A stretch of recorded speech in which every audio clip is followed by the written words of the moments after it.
the cool rain on my shoulder. Found something good in this beautiful world. I felt the rain getting colder.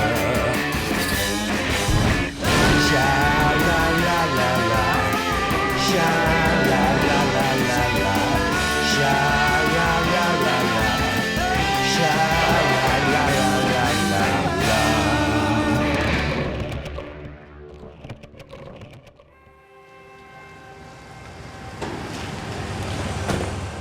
Good morning, my friend. How are you? This mine? Yes.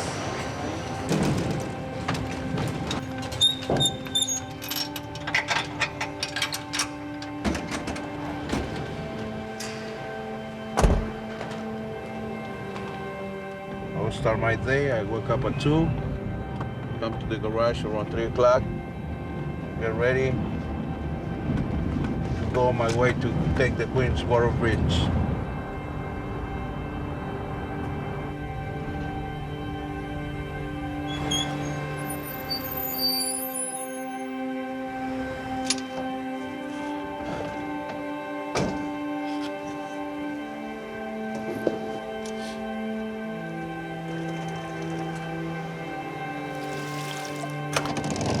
Okay, showtime.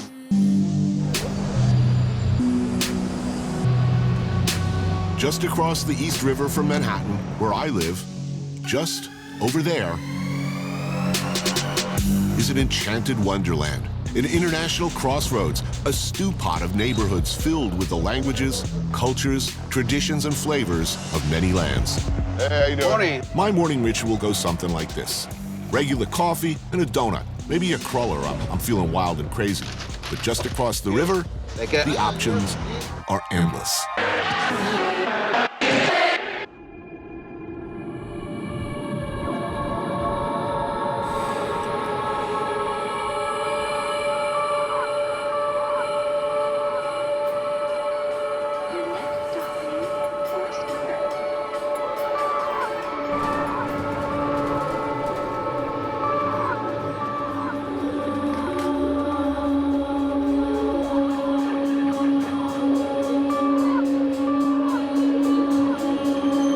The 7 train winds over and through Queens like a main cable. Every stop can seem like another country, another region.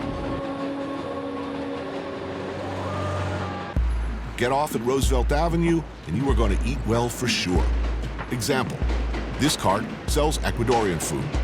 Hornado, roast pork with sublime, crispy skin straight from heaven. Crunch, crunch. Oh, that's the sound of victory right there. Morcilla, blood sausage with potato cakes. Oh, man, that's looking really good.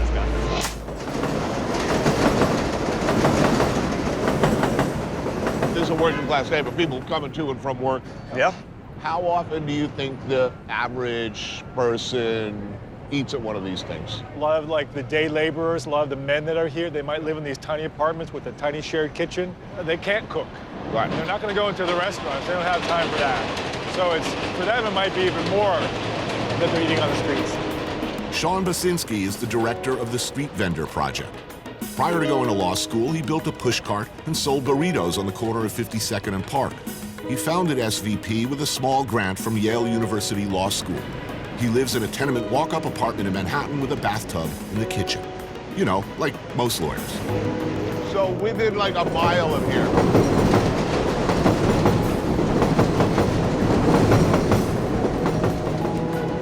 Yeah. what would my options be nationality-wise? It's incredible. I mean, you can have Tibetan street food, then there's Colombian arepas. You go up into Flushing, and then there's the Chinese barbecue carts. I don't know of any place in New York, maybe even the world or the country, that you can have such diversity on the street.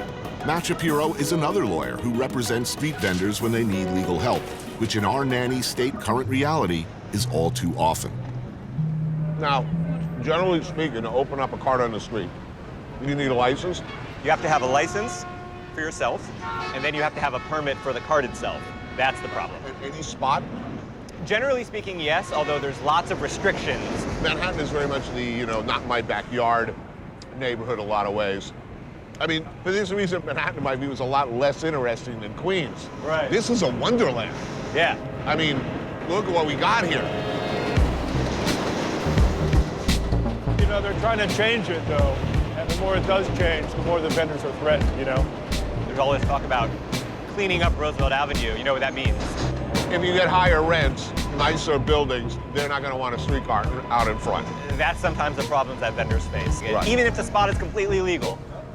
And we see it all the time, where there's building managers who come out and say, hey, you know, you got to move, can't be here. They even call the police. So what happens if that happens, when that occurs? When it was me, the young kid out of college, Right. I was ready for them. Right?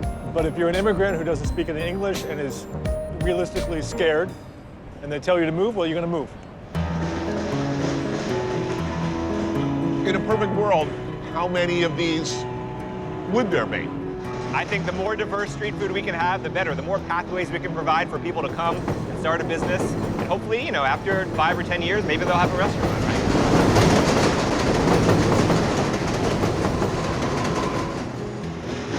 I mean, we don't say there are too many restaurants, do we? So why too many food vendors? Too many affordable restaurants, goddamn.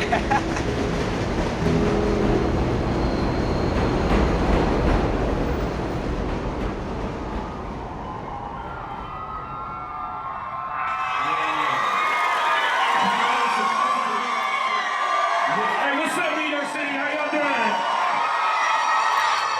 doing? Inshallah, mashallah, hopefully no mashallah. Hey, yallah, yo, yallah, let's rock a show in Ramallah. Kick it with Muhammad when I'm out in Haifa. Kick it with Muhammad when I'm out in Jaffa.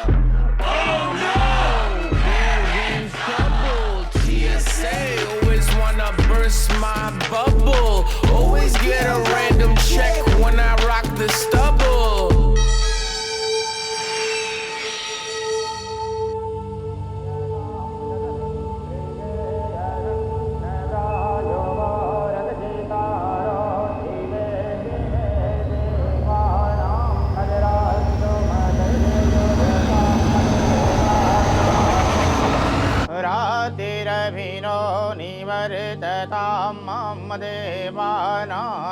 सखियमुपसेद्विमाभयं मदेवानयायोः प्रतिरन्तो जिह्वसे तान्नवोर्भयां निविदाहो महे भयं भगं मितरमदितिं दगजमद्रिदां मर्यमणं वरुणग्वं अग्नेरजवां मनमहंसो रजगजसो विसवेन्नो देवां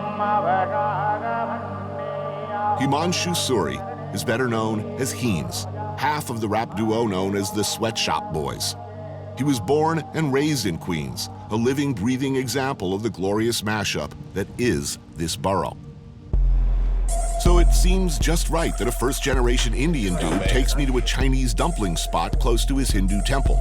Yew Garden Dumplings is everything you need in life. So, born and raised, Queens? Yeah. What neighborhood? Most of my life I've been in Glen Oaks and Belrose, which is like further east. Largely or mostly Indian? Our neighborhood is mostly Punjabi, and then there was Christians from Kerala, Malayali, and Pakistanis, those three. And next non-Indian neighborhood over? More like Guyanese, and still Indo-Caribbean. Right. And then the other neighborhood, like whiter, but still Indian. So it's hard to escape us in Queens, which is why I like it here. Spicy beef and tripes, boiled pig tongue and tripe marinated in sugar and soy, served cold with chili oil. Traditional Indian food at home. What about outside the house? Because the food's so good at home, we don't really go out to eat Indian food, because it would just be my mom going, I could make better dal than this. Right. So, in New York, man, it was like lo mein and pizza when we weren't eating Indian food. Lion's head meatballs, pork, ginger, soy. So we used to come to Flushing even when we moved out further east because they didn't have grocery stores there. My temple is over here, and so even as we moved further out to Long Island, we always end up coming back to here or Jackson Heights, which are like these first places you come. Sometimes I joke, I mean, Queens is so great and so diverse, but it's also because the airports are here. So it's just like you get off of a 16-hour flight with no money in your pocket from India, and you're like, where am I gonna live? Well, I'm already here, and so let's start with this place.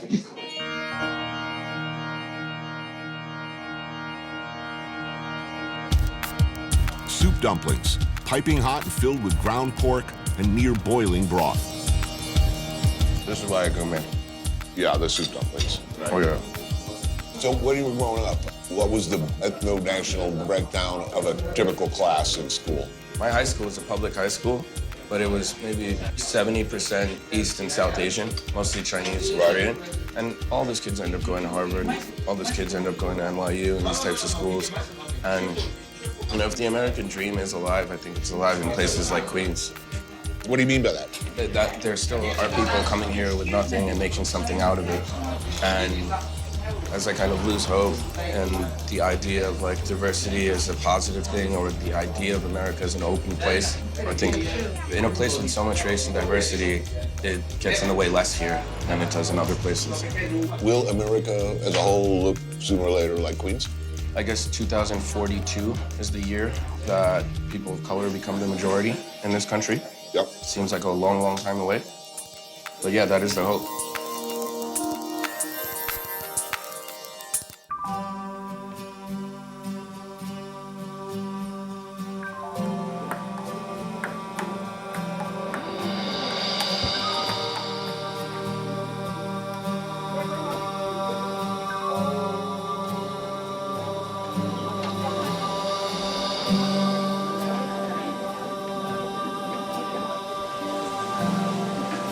하나님 아버지 은혜를 감사합니다. 오늘도 어르신들 귀한 점심 식탁을 대하게 하시고 또 즐거운 시간 갖게 하심을 감사합니다. 어르신들 건강하고 행복하게 사시도록 하나님께서 지켜주시고 봉사자들에게 기쁨으로 봉사할 수 있도록 건강도 주시고 즐거운 마음도 주시옵소서. 감사드리며 예수 그리스도의 이름으로 축복하며 기도드리옵나이다. 아멘. Get lost in Flushing for a while and behold the awesomeness.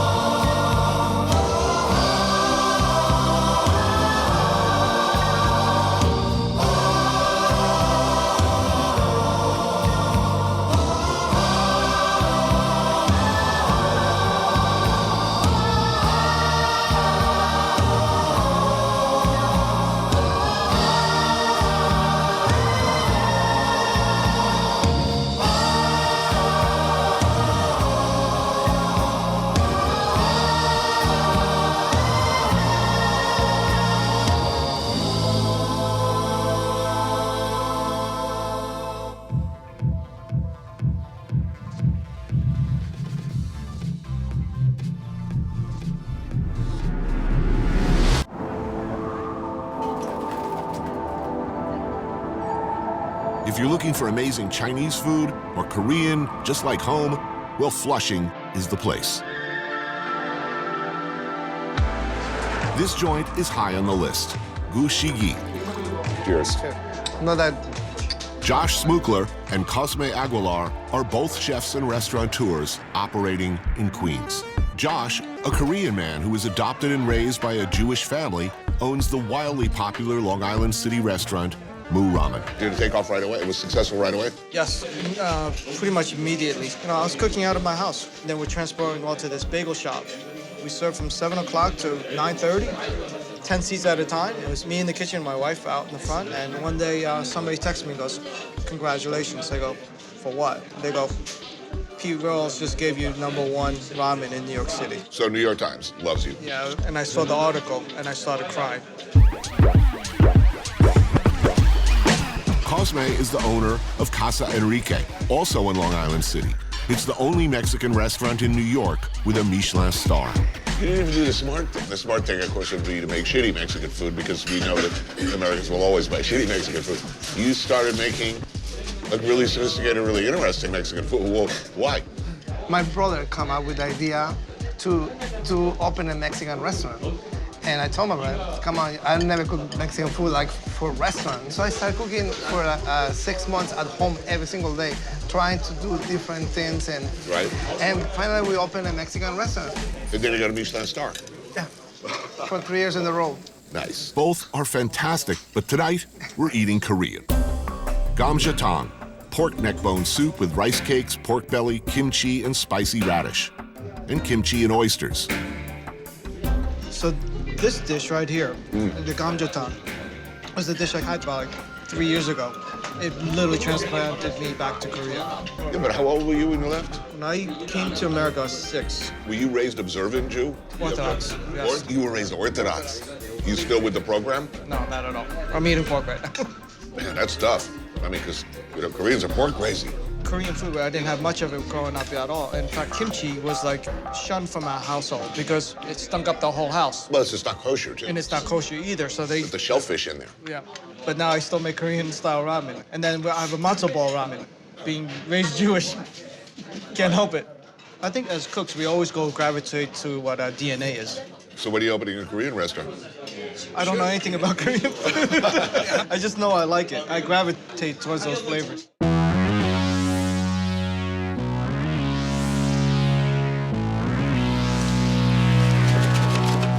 Galbi, short ribs marinated in soy, garlic, and sesame oil, then grilled. Meat candy. You ever investigate other neighborhoods? The number of immigrants from all over the world, I mean, is extraordinary. The funny thing now is I have Caucasians working the line. Yeah. And then the Asians come in, they go, oh, this isn't good. You got a bunch of white guys. I'm like, what? I'm racist like that, too. Really? Yeah, I'm totally like that. If I walk into a sushi restaurant, I make racist assumptions about the place if they're not Japanese. Do you do the same thing when you go to a restaurant and you see, like, let's say a Korean restaurant? Right. And if you only see white people, then what do you think? It's not legit? Eating at the Korean restaurant? Yeah. You want the truth? Of course I want the truth.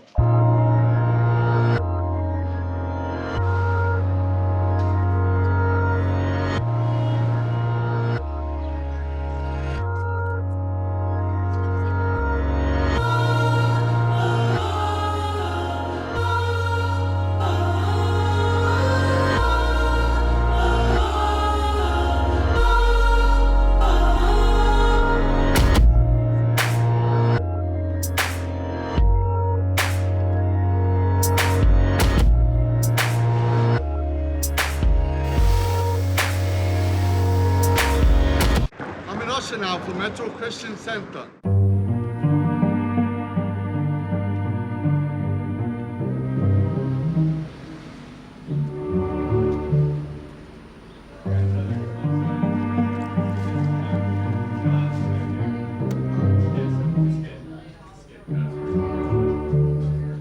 Some people say it's the most famous place you've never heard of. That's where we are. But when you start getting out to the detail of it, this is historic Nears Tavern. Back in the 1820s, when Queens was still mostly farmland and livestock rather than the 7 train was what rumbled down what became Jamaica Avenue, the manager of a racetrack called the Union Course opened a nearby tavern to accommodate the gamblers and layabouts who frequented his track. It was called the Blue Pump Room. In later iterations, it became the Old Abbey, the Union Course Tavern, and finally, Nears Tavern.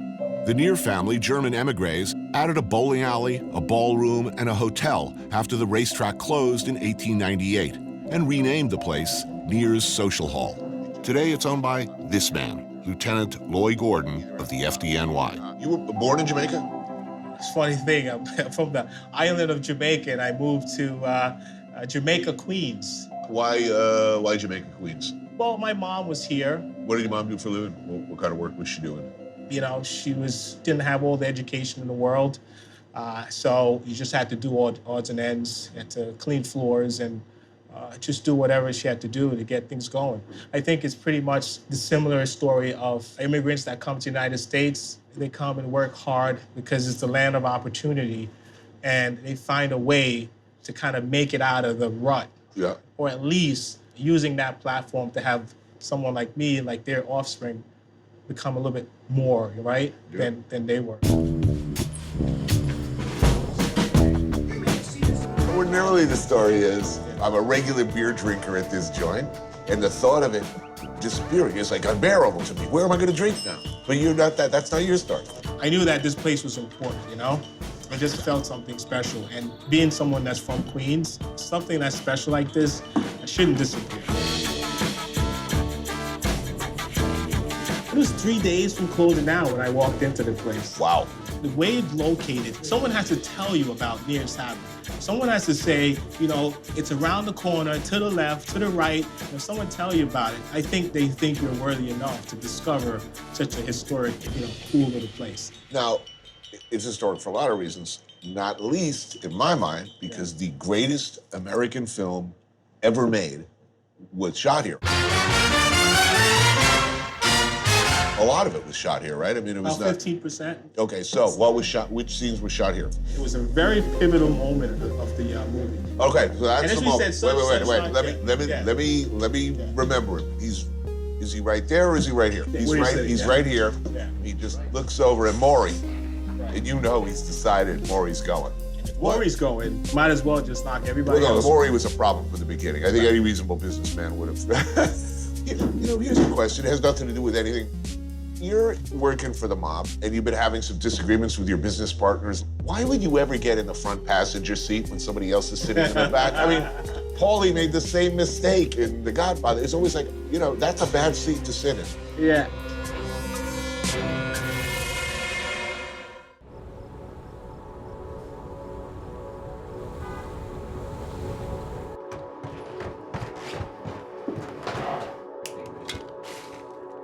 Ahora estoy haciendo el chile, que es para los tamales rojos. Lo estoy partiendo a la mitad para que se cocine más rápido.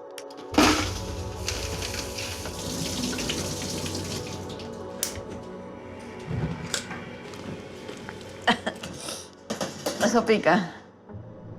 Mi nombre es Evelia Coyotze y soy del estado de Tlaxcala. Y yo vine a Queens en el 2000. No sé, tal vez este era mi destino. Vender tamales.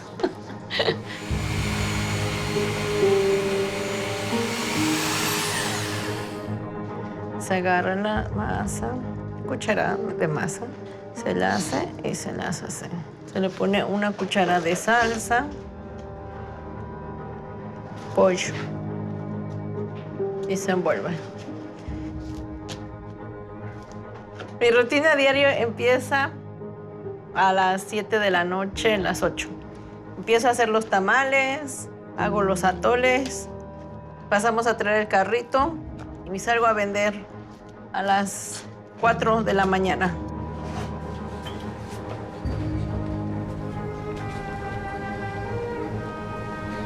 Cuando yo llegué a Queens, era tan difícil estar aquí en Queens porque yo había dejado a mi hijo en México.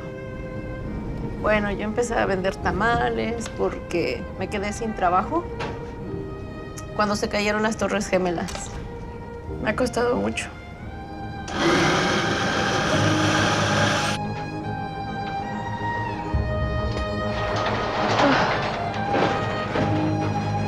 Yo vendía en un carro de supermercado. Molestaba mucho la policía. Nos llevaban a la cárcel como 15, 16 veces. Entonces fue cuando decidí que tenía que rentar un carro porque nos arrestaban.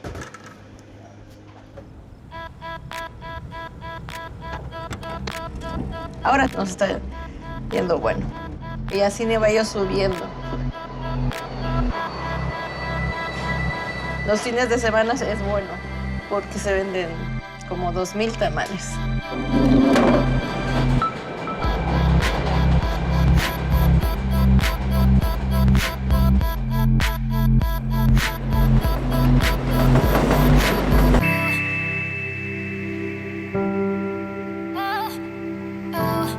It is tempting to think when reflecting on Jackson Heights of Indian.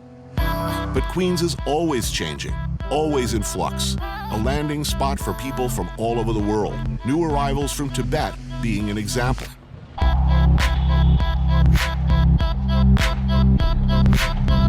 Sandwiched between 2 cell phone stores and a couple of jewelry shops is Lhasa Fast Food.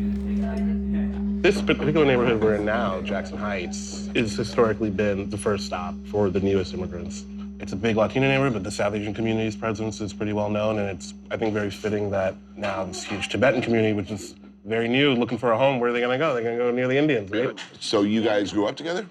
Yeah, we grew up together in Queens. I remember we were in the same Little League What position did you play Little League? Oh, they put me in the outfield. That was terrible. Which outfield? That matters. Oh, yeah, usually the right side. What do they call Right it? field? Okay, see, I don't know. Keems joins me for dinner along with his friend and neighborhood advocate, Ali Najmi. I'd now like to call up a close friend of mine, Mr. Ali Najmi.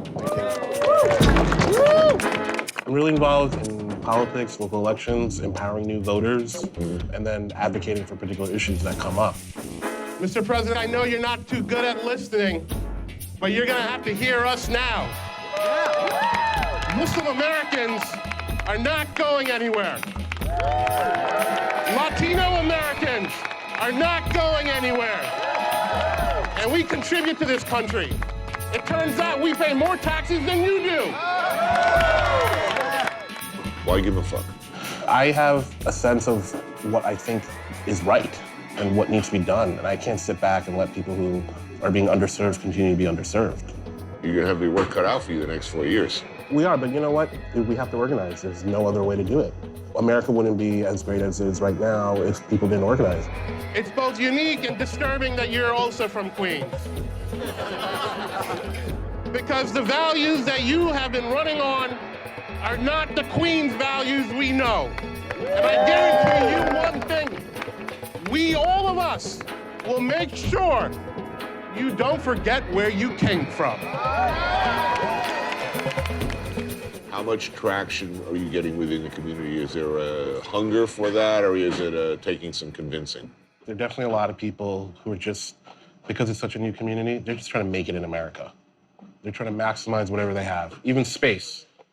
We have a cell phone store, a phone card store, we have a little bit of space, let's put a restaurant here and maximize everything we can. But then there are other people that get it, that believe in the promises of America, and they believe in their rights. Dintuk, hand-torn noodle soup with chilies and ginger. I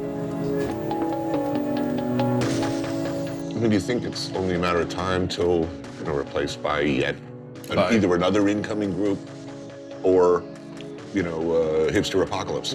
Look, I mean, the story of New York is that neighborhoods are constantly changing. Nothing is, everything's in flux, nothing's static. And even all our communities that have come in, we've transformed these neighborhoods that we moved into. It's hard to make a claim for ownership when my parents moved here too, So there is that constant, I don't want this neighborhood to be gentrified, but am I gentrifying it? Shapta, or chili fried beef. Thin panes of beef with chili oil and soy and Sichuan peppercorns. Shamomo, steamed dumplings stuffed with beef. For a lot of people, you're gonna see this community, but for them, it's like the nightmare scenario. What's the best things about Queens other than diversity? Just as an everyday practical matter. You wake up every day in Queens and you're allowed to be who you are. You can't say that about every place. Maybe not even the places our parents come from.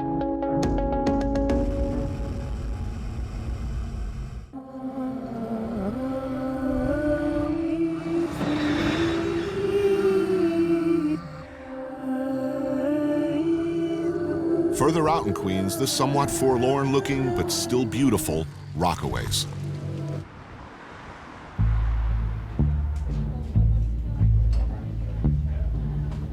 This is Rockaway Park. Further down, you can call it Far Rockaway. There's also Rockaway Beach. That's why they call it the Rockaways and not just Rockaways sometimes. Right. There's a lot of different parts to it. Josmar Trujillo, a writer and local activist. You from Queens originally? I was raised in the city, but I lived in Queens for most of my adult life now. And Rockaway now? No, so I left here about a year after Hurricane Sandy because the way Sandy hit and the way it kind of, shook people out of where they were, you didn't want to put your family through that again, or the risk of that. How bad did it get hit out here? This was like something out of a movie. Hurricane Sandy pounded the East Coast in 2012, and many communities suffered. But the Rockaways were hit with particular ferocity. How was the response? The response from everyday people was good. Like, one of the best things about what happened right afterwards was the way a lot of people came together who lived here, but also how a lot of people kind of came in, pitched in, brought food, brought generators. But, officially, with like the government, the semi-governmental groups, they dropped the ball. What was the problem? They weren't ready for it. The Rockaways, by design, has never been a place where there was a lot of good investment or infrastructure anyway to begin with. Why? Look, this is what you would call prime oceanfront property, not far from New York City. What's going on? This was a place historically where the city, and Robert Moses in particular, really used as like a dumping ground for undesirable groups that the city didn't necessarily want to deal with. Back in the day, the Rockaways were a summer destination for middle-class New Yorkers until better roads and an improved rail system lured them to the beaches of Long Island. They threw a bunch of public housing projects in here. They sent a lot of the low-income people of the city out here, and it just wasn't a place that historically the city ever took seriously. You know, since then we've also had a lot of working-class whites move into more kind of the western end, and so you've kind of seen in the Rockaways just kind of shape out along race and class lines. And the one dynamic that's changed after Sandy was you had a lot more like young urban professional types, like really coming out here. You know, maybe looking intentionally or not to like Brooklynify the Rockaways. Right. Or gentrify the Rockaways. Rockaways called like the Brooklyn Riviera or the Williamsburg Riviera. Who gets the shaft in a situation like that? If you're a person who's not a homeowner, if you're a person that's struggling to pay rent, the plans are generally, history has told us, gonna leave you behind. It's interesting because I don't think a lot of people thought that that would happen here.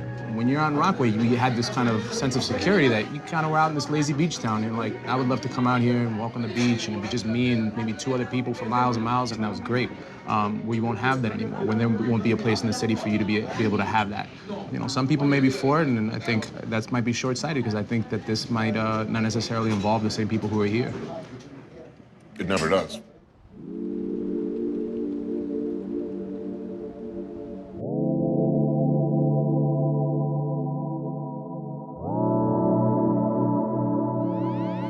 What's a perfect day in the Rockaways? Oh, perfect day? Obviously, hit the beach, but you don't want to find a place where there's, you know, no sand, you know? Right. You want to find a place that's kind of off the beaten path, grab a bite to eat, you maybe, you know, have a couple of drinks at night and watch the waves crash, and we're near the airports, you watch some of the planes fly over, and it's just, you know, it's a different feel. You don't feel like you're in New York when you're out here. When I first came here, I was a city kid. I was used to living the hustle and bustle, the city that never sleeps. When I got here, there's like this tranquility, there's this feel that you're not in the city, and it's great because it makes you feel like you can sit back and be with your thoughts. You know, as a city kid, it gave me a lot of perspective. So anytime you can come out here and kind of be away from stuff and kind of be, you know, with the water and with your thoughts is a great thing. Yeah.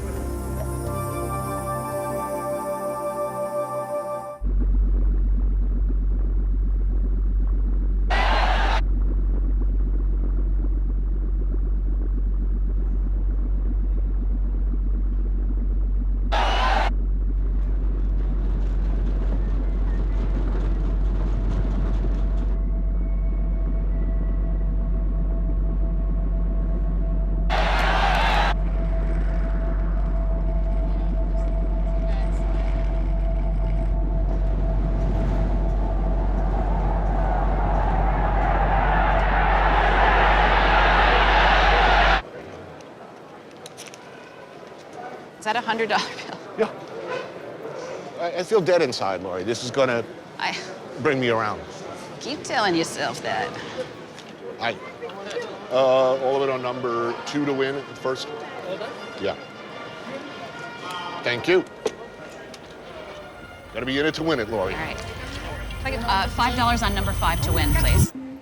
It's the middle of winter, and there are only a few hardcore racing enthusiasts here. Right. Also me and friend and author Lori Woolever. Here they come.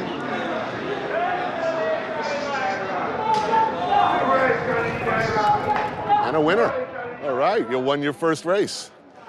You know, we didn't win anything, but... Quite good enough. I love this place. The ponies, the beer, the looming sense of despair and melancholy. Did I mention they have Jamaican beef patties? So people like it here because you can get your emotional feel for the horses, and you can look down into the paddock, and people like to sort of see how the horse is behaving.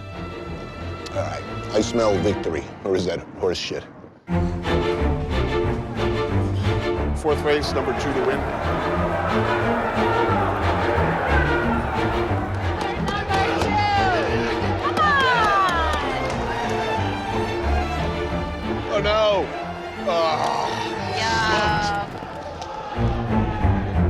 I need to win on a long shot now. I need to get well. I got to come back. Built near the site of a former conduit for the Brooklyn Waterworks that brought water from eastern Long Island to the Ridgewood Reservoir, Aqueduct Racetrack opened in 1894. The glory days of horse racing are long gone, but for those few proud remaining degenerate gamblers with a few bucks and a dream, Aqueduct is still there. It's a judgment-free zone here, though. Totally. It's kind of a come-as-you-are situation. Yes. I think that's true of Queens in general. And you can kind of fly under the radar, you know? You have not been harassed too much today, right? No, a guy came up to me. He says, hey, you look like Anthony Bourdain. I said, I wish I had his money. And he said, you're right, that asshole. It was great. It was like the perfect encounter. That's Queens. Nobody gives a shit.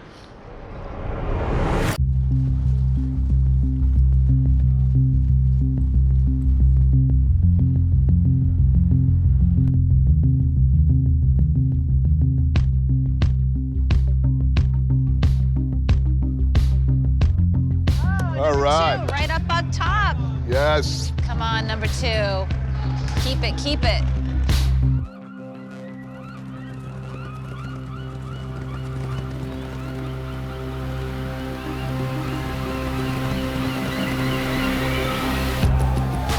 It's a close race. Close it up. It's a nail biter.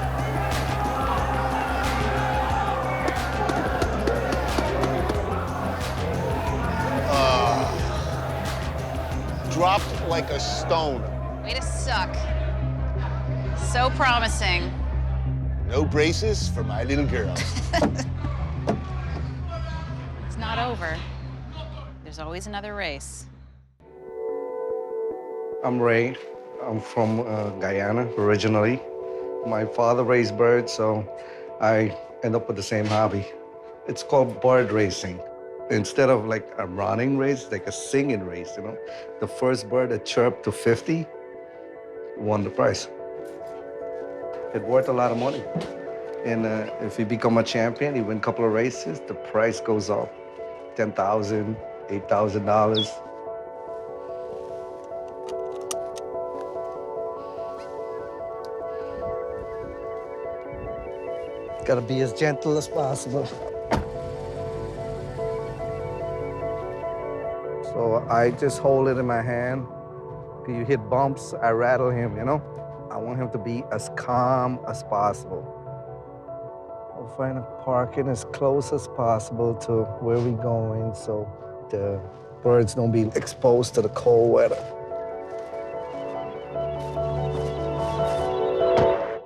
Right now, we're trying to warm up the birds. And sometimes you bring a bird today and he's not in the mood. Nothing happens. We just got another day. All right, you ready?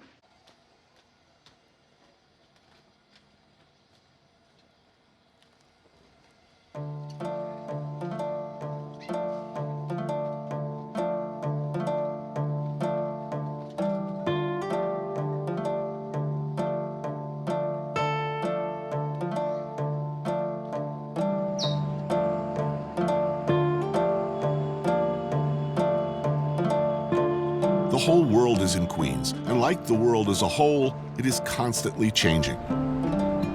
Here in the Jamaica neighborhood, a growing number of immigrants from Africa have put down roots, and with them, restaurants catering to their tastes. Like here at Africana Restaurant. How you doing? My name is Blessing Usagere. I come from Nigeria, and this one is a Nigerian restaurant. We started in 2000. The first 3 years were really tough. But thank God we're still alive, we're here, we're healthy. My mother had a restaurant in Nigeria for 20 years before I came here. I love to cook. When you come in here, you feel at home. You feel like a mother's land, you know. This food is really good. It is very good. And she was worried about it being too spicy. I don't think it's too spicy. Never a problem for me. Sarah Khan has made it her mission to find and write about some of these great little off-the-grid places throughout the borough. You're studying the intersection between food and culture. How did you get to that point? So I kind of cobbled together a way to travel, learn languages, and eat. Do you ever worry that by celebrating these communities, Yeah, you're helping to destroy them? absolutely. Oh, absolutely. Absolutely. I worry about it. But, you know, those stories need to be told through what they do, through how they survive. મારું નામ નિકિતા છે. હું અહીંયા since 2001 અહીંયા ન્યુયોર્કમાં રહું છું અને હું ઇન્ડિયાથી છું, ગુજરાતથી.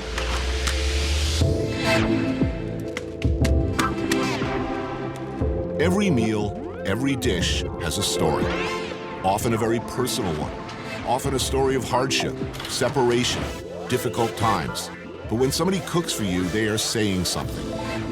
They are telling you something about themselves, where they come from, who they are, what makes them happy. 제 이름은 김태수고 서울에서 1974년도에 퀸스에 와서 살기 시작했습니다. A whole hell of a lot of people in Queens, the people who make the borough what it is, who make it such a great place to eat and explore, are very far from the places they once called home.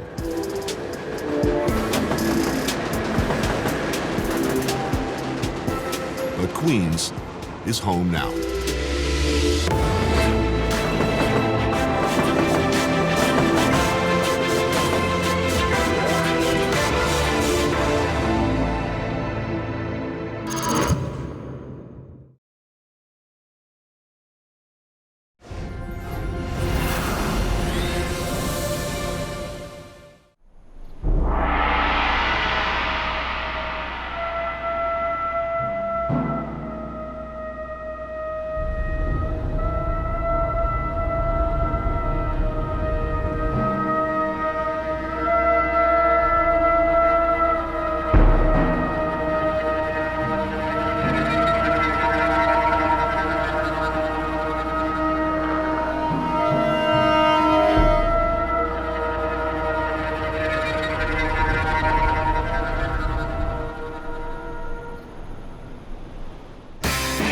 I took a walk through this beautiful world. Felt the cool rain on my shoulder. Found something good in this beautiful world. I felt the rain getting colder. Sha la la la la, sha la la la la la. Sha la la la la, sha la la la la la.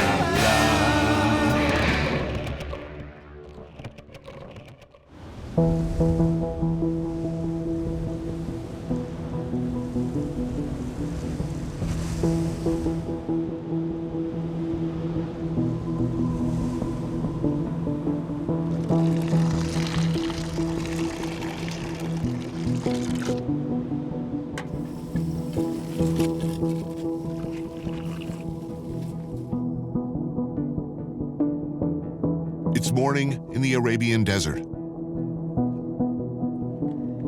The place explorer Bertram Thomas called the abode of death.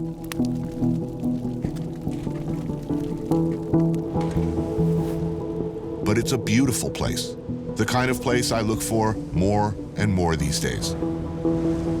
Stark, empty, clean sand that stretches out seemingly forever.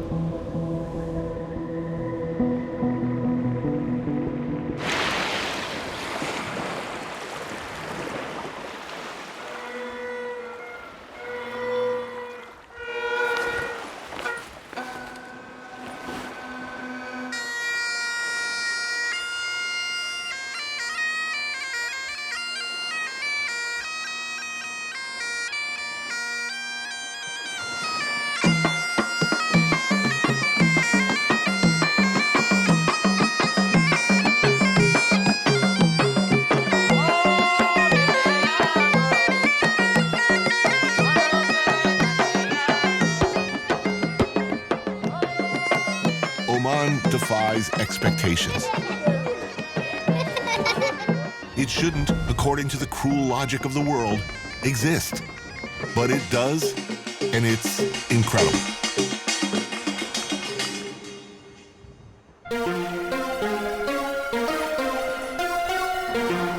The Sultanate of Oman is an absolute monarchy.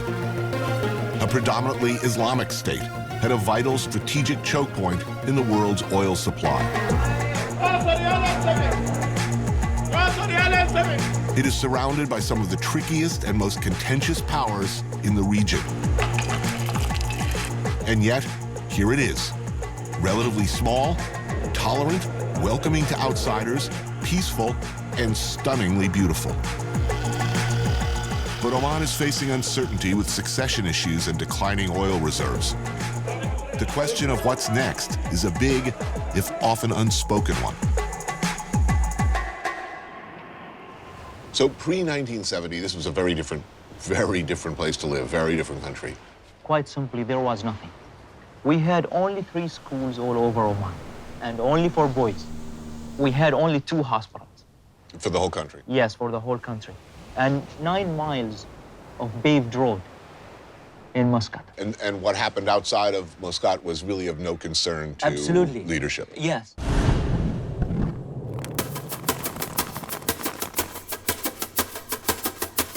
Sheikh Zayed bin Suleiman Al Ghafri is a businessman and the son of a tribal leader. He's the kind of guy who will likely be prominent in the future of the country.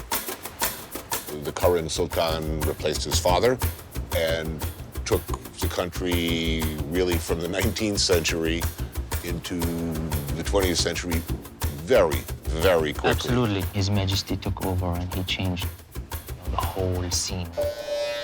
This is not a democracy, but everybody, it seems, has genuine affection and respect for the Sultan. وتنعم المنطقة بالهدوء والاستقرار إن شاء الله. Sultan Qaboos bin Said Al Said is the much-admired and enigmatic absolute ruler and monarch. He's presided over everything Omani for the last 47 years. In that time, he has raised a nation literally from a dusty, primitive backwater to a modern, functioning, largely secular society. His vision was to deliver the services first: electricity, water, healthcare, education. It was like a one-man show. Usually one-man shows are not a good thing. That's right. Historically, seldom does that work out. But, you know, you look around and see how the country is doing now, it's pretty impressive. It's a tremendous job that His Majesty has done. People just felt like he's the man that they were waiting for to enlighten their life and to open doors for them.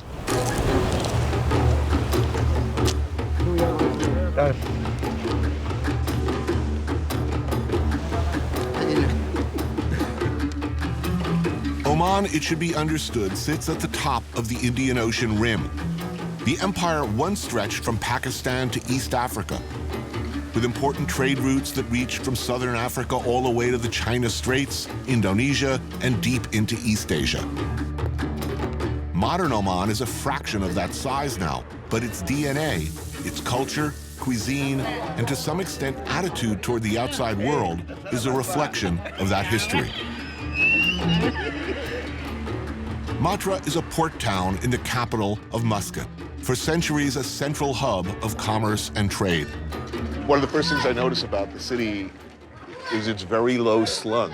This seems like a calculated aesthetic decision. If you're someone who wants to build your house, you first submit your plans to municipalities. And if you're going above a certain height, it's generally frowned upon because the idea is to keep a sort of traditional Omani vernacular. Aisha Stobi is a curator and PhD student focused on Middle Eastern art history. She is, like many young people here, patriotic to the point of being nerdy, as she puts it. We have such an old history, and I think Matra is a really great example of that, you know? This is something that functions in our daily life. It functions very similarly to, say, how it would have functioned if you were coming into Matra and going into the souk, say, 200 years ago. And now we're coming to the Corniche, which is... Oh, I just love that word. Favorite. I love any city with a corniche. It's such a beautiful word.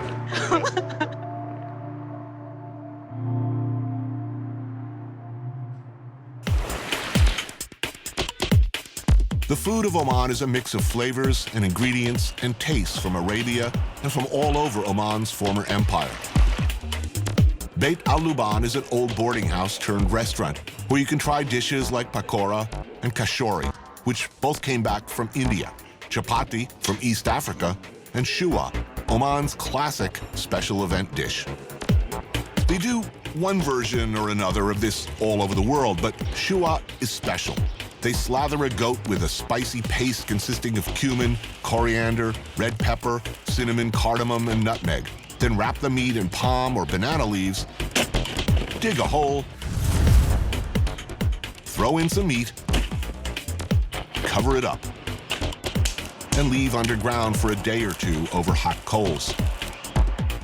Oman has changed in a way that's unique to anywhere I've been. I mean, I haven't seen any place that has sort of maintained the architecture and the character that this country has, and that's a really unusual thing. It's Oman is the only country, I think, in the Gulf region that kept their tradition. And if you travel outside Muscat, you see the flavor of the old life still there. Hassan Mir is one of Oman's preeminent fine artists who works in painting and photography. Musna Al-Musaffar is a filmmaker, artist, and provocateur, representing the increasingly vocal point of view of young Omani women in the Middle Eastern art scene. I think in Arabia we have a tradition of storytelling and saying things without saying them directly. They took this from poetry. They have a certain language with a lot of text, with a lot of subtext. Yeah. There's an unusual mix here. Very graceful, very proud mix of cultures and languages. I mean, the mix was existing from the beginning. There is a beauty in being different and understand the other. Such a difficult time to make that argument. The whole world seems to be going in exactly the opposite direction. I mean, my country, the last thing anyone seems to want to do is highlight the other. I think people discuss like fears of multiculturalism, but within Oman, because of our seafaring history, it's a traditional reality. It's our background, it's who we are.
You know about the Vietnam War. What you might not know is that while that conflict raged on, Oman, along with an elite force of British special operators and military advisors, was engaged in a war in the country's southern Dhofar region that was in every way far more vital to American security interests and of far more importance to global strategic and economic concerns. Where we operated were the frankincense trees. The frankincense that the wise men brought to Christ almost certainly came from the mountains where we were fighting. And you know, sitting behind a machine gun on a track which had been used for 3,000 years, one felt like an intruder in history. And if the trees were cut, you could smell the frankincense.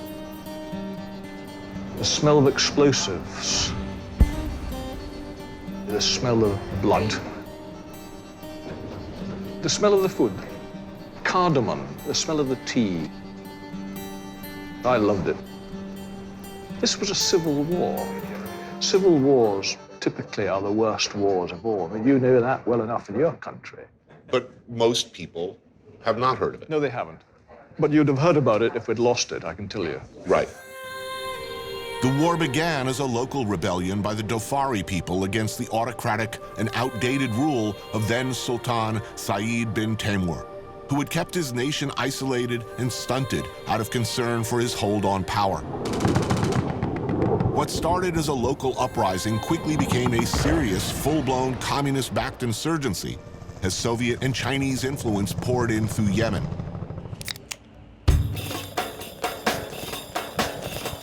Ian Gardner remembers the conflict well. He fought in it alongside Omani infantry as a British Royal Marine, and later wrote about the experience in his memoir, In the Service of the Sultan, a rare chronicle of the brutal, incredibly difficult, and almost entirely unknown war fought in the rugged southern mountains. The old Sultan was not an inhumane man, but he was an old man. He was deeply reactionary, so he wanted to keep his country in a medieval time war. The thing that changed it was the advent of the Japanese transistor radio. For the first time, his people could hear what other Arab countries were doing with their oil, and they wanted some of that. By the 1920s, Winston Churchill had switched the British Royal Navy's mode of power from coal to oil, and suddenly everything changed. They needed oil and lots of it, which made Oman vital, not for its limited oil resources, but for where it is, the Strait of Hormuz, the Persian Gulf's femoral artery. 20% of the world's oil flows through here, making it one of, if not the, most strategically important waterways on the planet. By 1970, Sultan Timur's counterinsurgency was not going well. He was deposed by his son Qaboos bin Said al-Said in a relatively bloodless coup. Immediately, the young Sultan set out on a different tack for winning the war. Almost before the shooting had stopped, we would institute a civil aid program, build roads, build a school, build a mosque, build some shops, a clinic. But it was in this way the Sultan was able to demonstrate that he was the one who had his people's best interests at heart, not the communists. Things seldom work out so well post-insurgency or counterinsurgency. This tactic failed spectacularly in Vietnam, of course. What made the difference here? In every war in history, you end up living with the other side. And if you can open a respectable door successfully, then the less likely the aftermath is going to be beset with rancor, with hatred, and a thirst for revenge. The Sultan took this very brave, highly intelligent political risk, which I think was the difference, and I think has been the foundation of the unambiguous and enduring peace in this country. In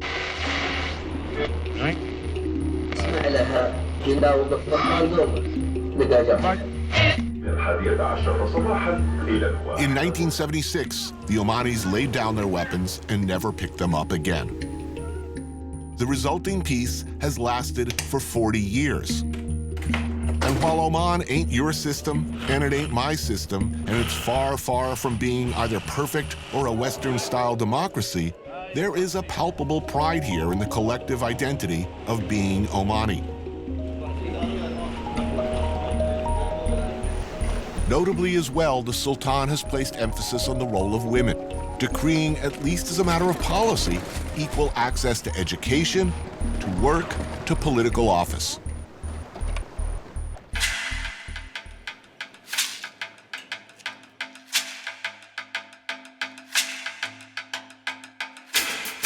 الوحيدة في الحمرة كنت أطبخ.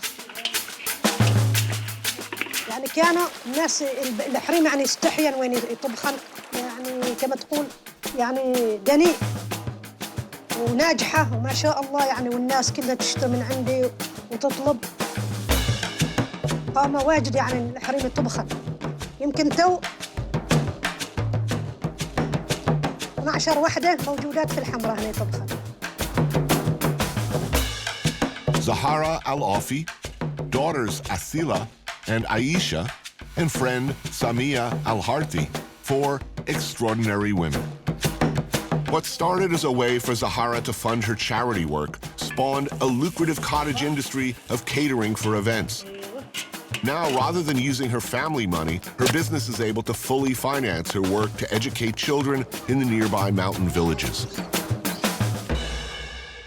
سمسون Maybe. I was asking myself that I see. I was on The Simpsons, yes. Really?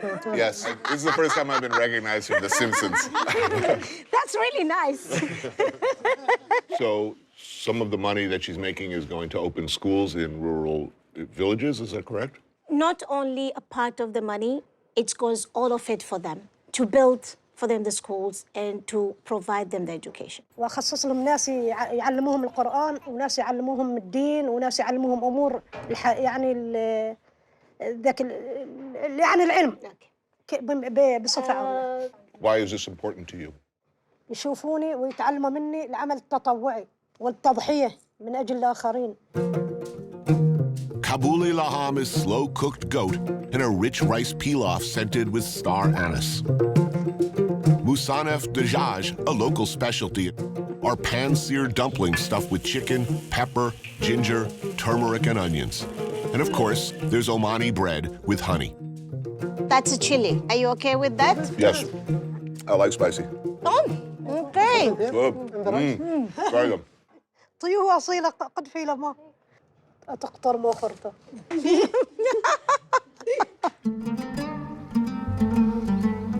Everyone here says that the economy is going to have to shift away from oil towards other industries. Yeah. How would you like to prepare your daughters for the future? نحن يعني في هذا العصر في هذه الأيام نعيش أيام ذهبية بوجود السلطان قابوس الله يشفيه.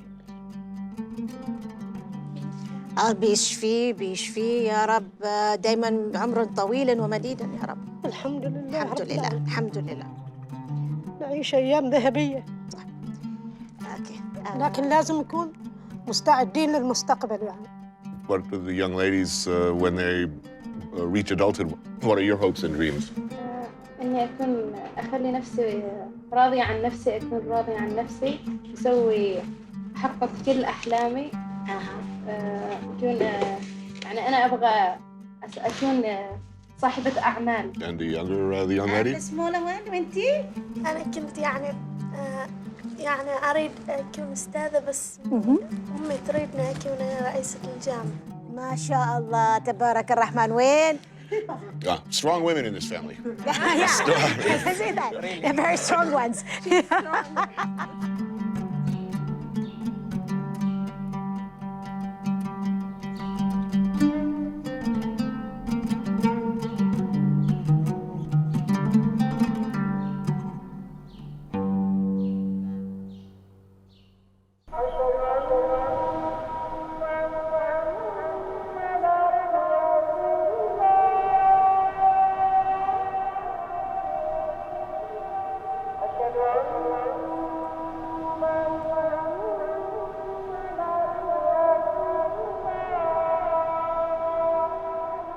As one moves away from the coast and into the interior, everything changes. This is the country's more conservative core, its spiritual center.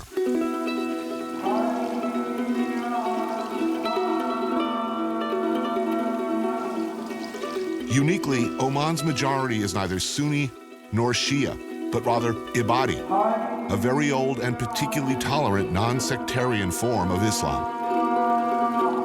This is a distinction we in the West would be wise to notice. Islam is not a monolith. It comes in many forms.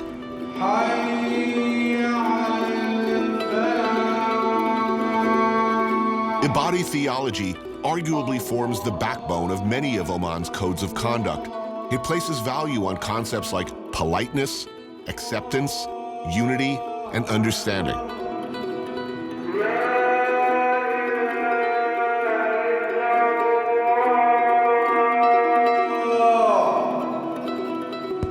Perhaps as a consequence of that, the Sultanate embraces grace and tact as a matter of foreign policy. Internally, too, Oman has avoided radicalism and sectarian violence. It is considered shameful by Ibadi teachings to draw blood over religious conflicts unless attacked. The terror and bloodshed in neighboring Yemen feels very far away up here. Jebel el Akhdar, the Green Mountain. This area, oh my God, look at this, it's so beautiful.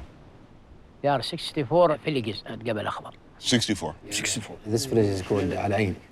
How many generations has your family lived here?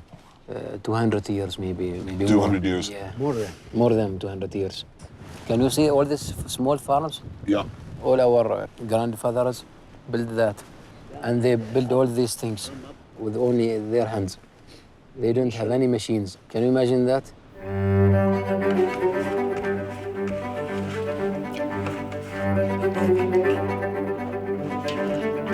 Hamdan al-Sakari, his father Ali, and his uncle Hilal come from a very long line of hard-working farmers. They all grew up here, generation after generation, a tribal area of ancient villages and terraced farmland which have produced pomegranate, nuts, and dates, the premier cash crops of Oman, for many centuries. But like so many places I go, so many traditional agricultural communities, the young men and increasingly the young women are looking elsewhere, beyond the farm, to seek higher education and opportunity in the city. This is a common story. I mean, the young men, they go to university, you know. I have to study there because you know the future, and I want to get a good job. Many young Omanis, they study abroad. They study in America or England, but most of them seem to come back. You are only going outside to study and get something. That thing you want to return back to your country. I grown up in this village. It's something simple, and I really miss it. Muscat, you don't like it? Sometimes. It's not a life for you? Sometimes? Sometimes you go there and for big shop malls. You go to the mall. At the same time. So what do we have here? We have food, traditional food. Delicious. Delicious. Delicious. Yeah. Oh, man, that looks good. What's in the biryani? This is rice and potato. Yeah. We often eat this meat in celebrations. We call it in Omani mqallai. Lamb? Yeah. Oh, that's fantastic. You like? Wow. Never had this. Really? This is the haris. Very famous Yeah, dish. yeah. How do you say delicious in Arabic? Ladid. Ladid? Ladid, yeah. Ooh. Ladid. That's what it is. How did you learn to cook this well? In Muscat, I live with my friends. I'm not from family. So I have to learn how to cook because no one is taking care about you. You should take care about yourself. So if you'd rather be here, why not just continue as your parents and grandparents? I want to really improve my country economy. I want to invent something. You're planning for a post-oil Oman, like after the oil. I think the whole country feels this way. I mean, the government feels this way as well. As you say, the country is changing. Look, you have a luxury resort right over there. Yeah. The future will look much like this. Resort opens up. They have a big golf course. They have jobs for people to carry golf bags for tourists for more money than he can make farming. Is this good or is this bad? You have to deal with your traditional way and your life. So you want to keep all things safe.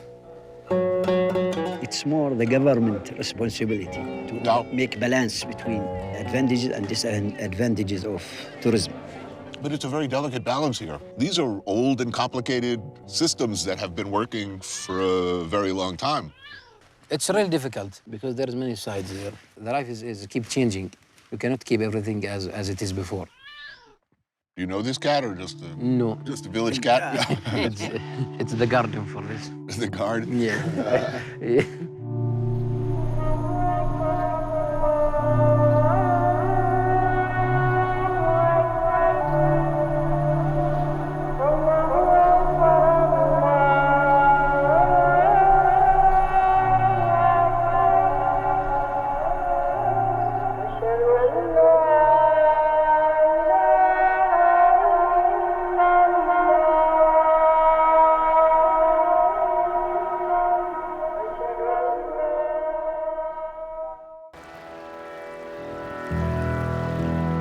Oman's history and future both are linked inexorably to the sea. The Sultanate began with trade, and it is likely that a new multi-billion-dollar port at Duqm on the coast, intended as a center for international shipping, will play a significant role in the coming years.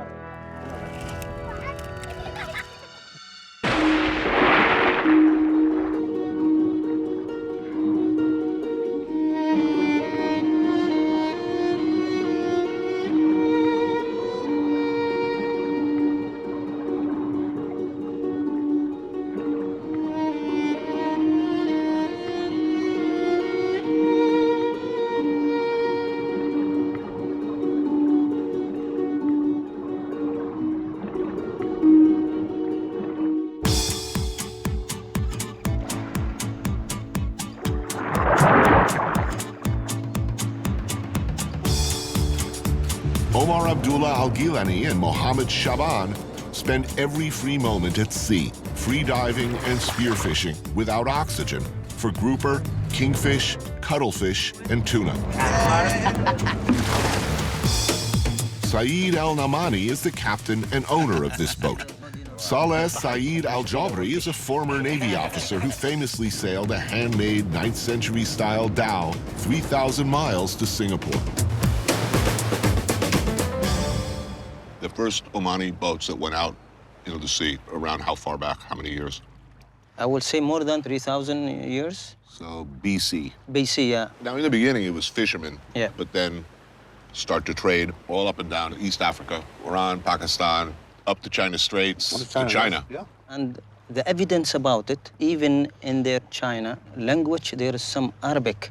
Interesting. It's very interesting. What did the Chinese have to trade that the Omanis wanted? They exchanged it with the silk, fabric, and all that kind of things. And of course, coming back was spices. Not only Arabs went there, Indians came as well.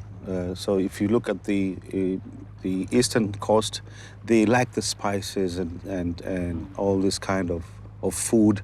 Well, the people also, I mean, you know, it's a real mix of Arab, Southern Indian, African. I mean, maybe that's why the food's so delicious.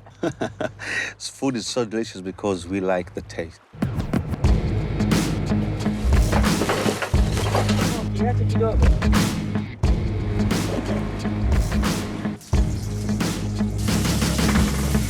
Lunch is fresh sardines grilled over charcoal. Some incredible prawns.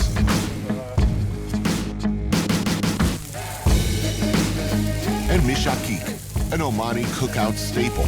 Cubed beef on skewers rubbed with cumin, garlic, and cardamom, then grilled. And local slipper lobsters, of course. And do not forget the cuttlefish masala. Delicious. Wow, the cuttlefish is incredible. We cannot live without the sea. Our relationship with the sea is too strong. So you on the water every day? Myself, I like being in the water. Even 24 hours, I don't mind.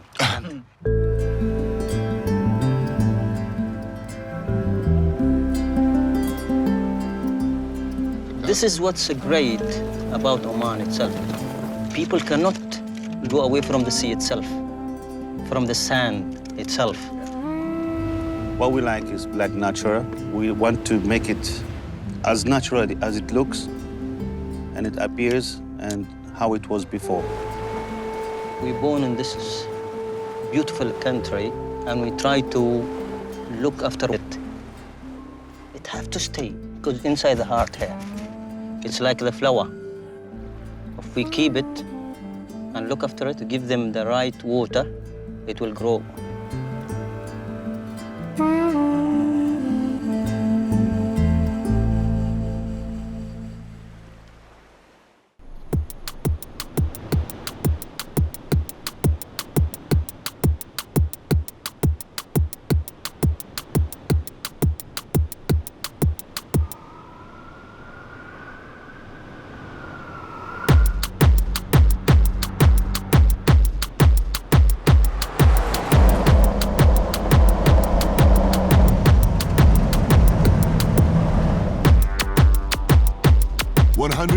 Miles south of Muscat, the pavement ends and you hit this.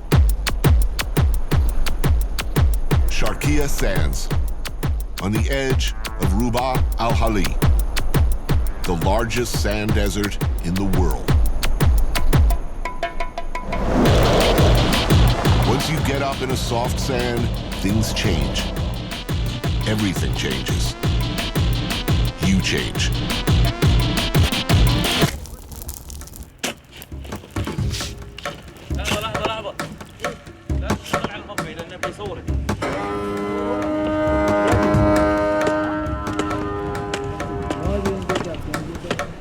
This is the traditional domain of the Bedouin, who for thousands of years have moved across this harsh, dry, seemingly endless landscape, making it their home. Amr al-Wahibi and his family continue the tradition. Ahmed al-Marouhi is a hardcore ambassador for the empty places of the desert. He's spent more time there, much of it alone, than just about anyone. The Bedouin have been crossing the empty quarter hundreds of years, thousands of years? Thousands of years, thousands of years. The Bedouin are the kings of the desert. It's their place, it's their area, and they know how to live and they know how to suffer.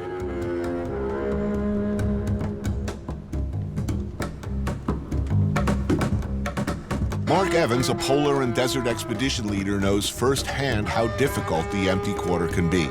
Guided by Amr and accompanied by colleague Mohammed Al-Zajali, he recently made the crossing, walking over 600 miles with camels in tow. The first 12 days of our journey, crossing the empty quarter, we didn't touch our own food at all. And it became a competition to be more generous than the previous. So you'd meet people out there all along the way? You would. Even though nobody lived there, people would find you and travel. حنا يومينا الضيف يوميني نكرم بهذه الاشياء.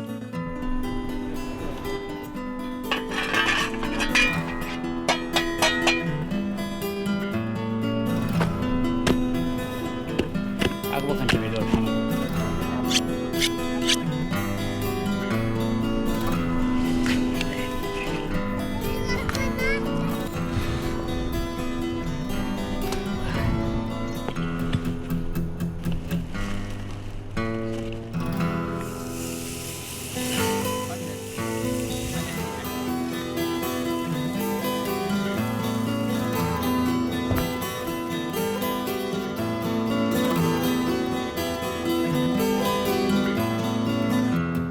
Usually the guy who come, he have to open the head.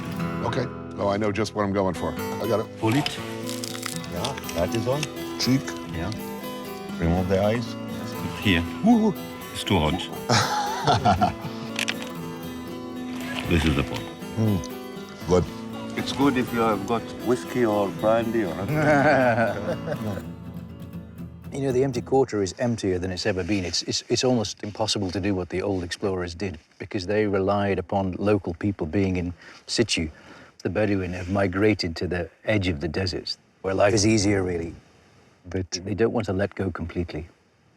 Amr sends his children to school in Badia, but yet he wants them to live in the sand where they have the freedom and that connection to their roots.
يعطيني ابريق غسل مرة.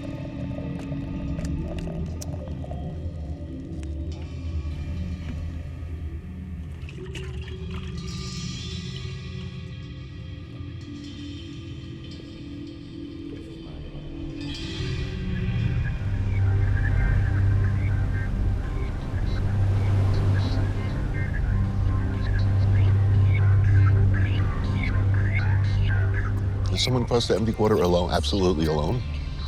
No, you need people with you. You need people.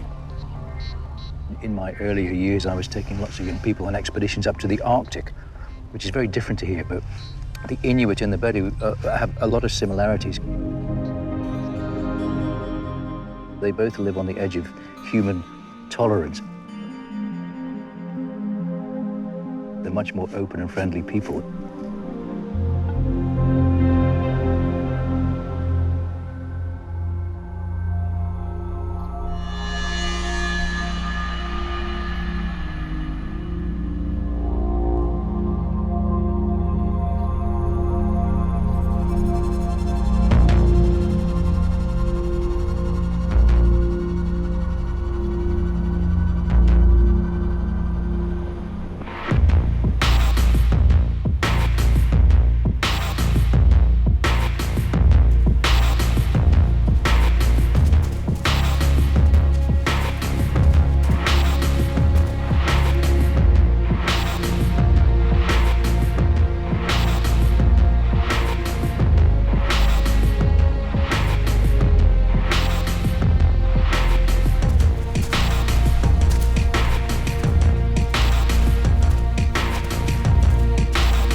It's like coming home when you come out here. It's very incredibly powerful and enables you to put everything in perspective. Fridtjof Nansen, the Norwegian explorer, said that salvation will not come from the rushing centers of civilization.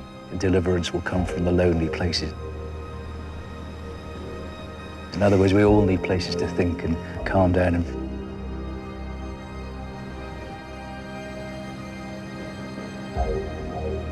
اختار اقعد في حرف هالعرقوب وانا مرتاح، قلبي مطمن وروحي مطمن.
There's Trinidad and Tobago. One country, two very different islands, two very different places.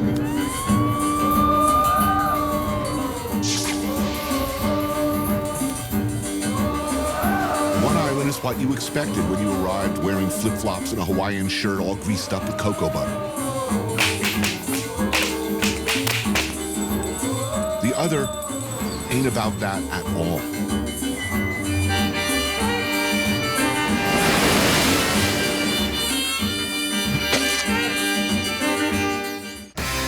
I took a walk through this beautiful world, felt the cool rain on my shoulder, found something good in this beautiful world.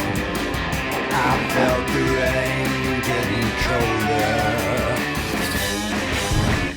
Sha la la la la, sha la la la la la, sha la la la la, sha la la la la la.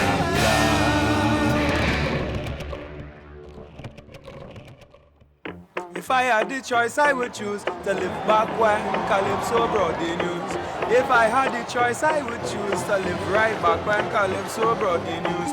No more reporters, no anchormen, no recorder, no pad and pen, no nosy cameras to point and shoot, no red ink to cross out the truth. Many visitors come to Trinidad for one thing and one thing only, Carnival, which locals say is the biggest party on earth, a pre-Lenten festival of costumes, food, copious drinking, and the kind of dancing you better be good at before trying in public. It's almost 2 months before the party officially starts, but here in Trinidad's capital, Port of Spain, the carnival season has already begun. I thought it was a pity that you went here during the peak of the carnival season. I'll tell you something really terrible about myself. Like, I've never been to Mardi Gras, Carnival in Rio, any kind of carnival. Like, large numbers of strangers swarming through the streets, dancing in uniforms. Doesn't do it for you?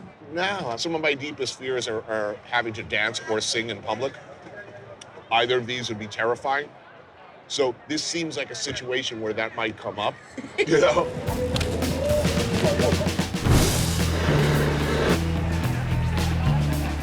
Queen's Park Savannah will be the epicenter of Carnival.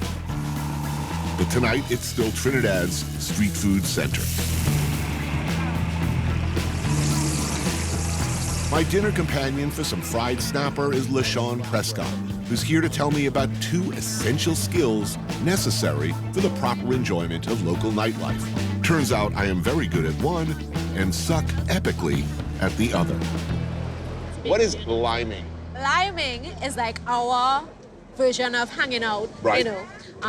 You're with friends, you're chilling, that's liming. Is there alcohol involved? Chances are, if you're most liming, probably. you're I sipping. mean, you can't lime without beer. What about the rum? I haven't had any rum here. How does one drink rum here, and which rum should I be drinking? Does one drink it on the rocks one or drinks mixed? it with Coke. With Coke? Yeah, rum and Coke. But the rum's supposed to be really, really good here. Yeah. What do I want to mess it up with Coke for? Okay, so we've established what liming is. What is whining?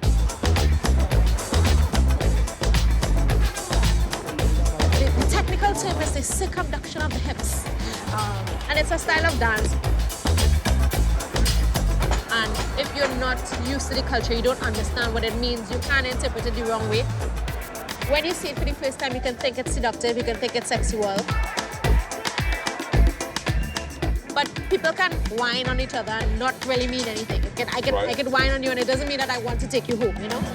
It's something that's really about freedom of expression of self.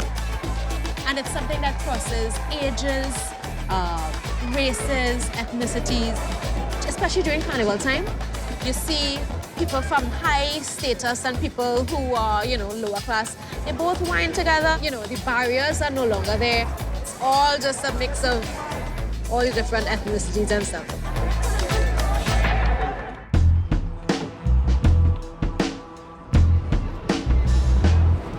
The faces you see in the streets are African, Indian, Chinese, Middle Eastern in features, and every shade of mix in between. This patchwork of ethnic identities and colors is a direct legacy of Trinidad's colonial past. Located at the southern end of the Caribbean Sea, 7 miles offshore from Venezuela, Trinidad and Tobago have long been important ports of call.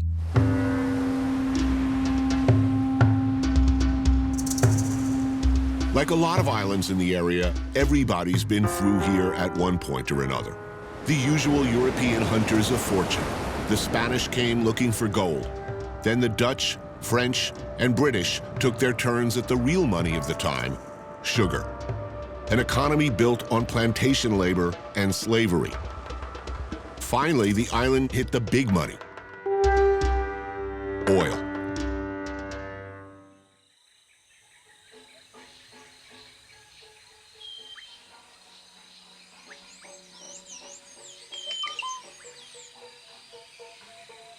A pair of seemingly unrelated events had a big impact on the island's musical culture.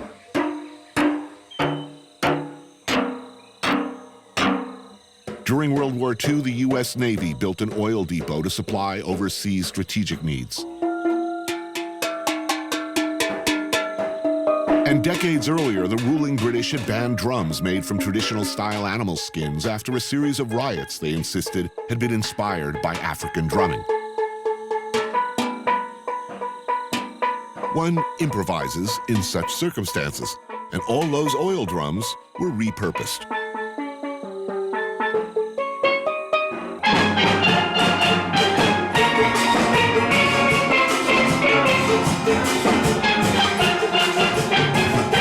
This is Phase 2, one of only 11 large steel bands taking part in the worldwide competition Panorama that happens in a few weeks.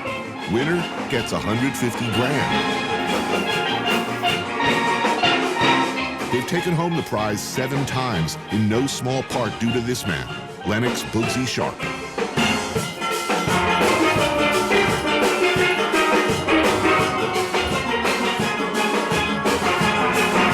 The rehearsal space is called a panyard, and if you're lucky, somebody nearby is making this: corn soup, split pea broth, dumplings, and of course, corn. Kim Johnson is a local journalist and historian who knows about this stuff. It's far more complex than you think.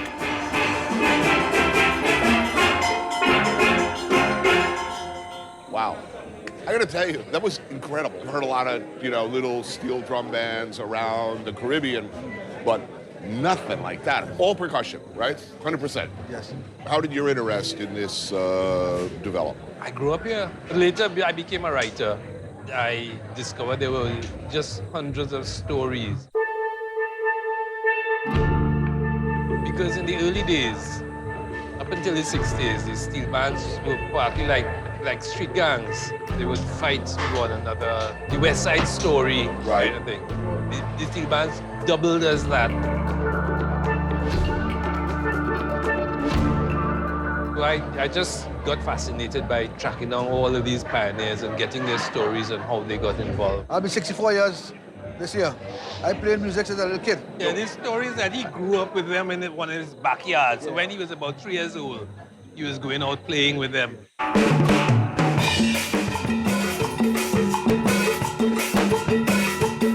Bugsy composes his pieces by layering different types of drums on top of each other. The engine room, made of unpitched percussion, lays down the groove.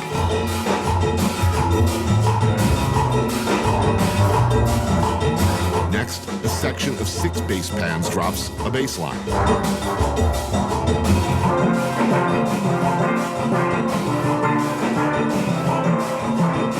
The guitar and cello pans add harmonies that sound like strumming.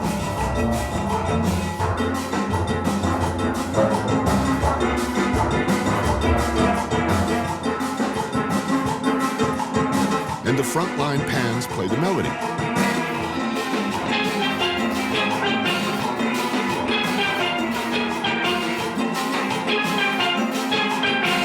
The result, a symphonic wall of sound.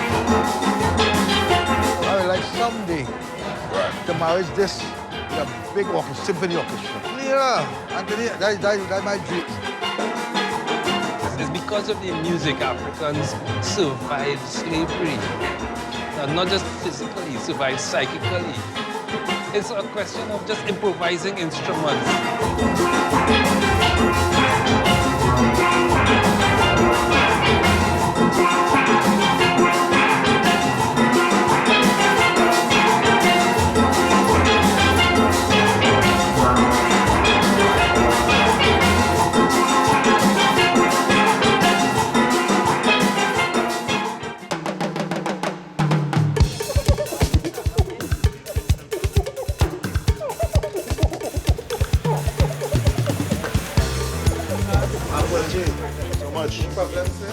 Holy crap. Okay. This is a challenge. People keep coming up to me in the street. The first thing they say is, have you had doubles yet? Did you get a doubles yet? So I'm eating doubles, all right?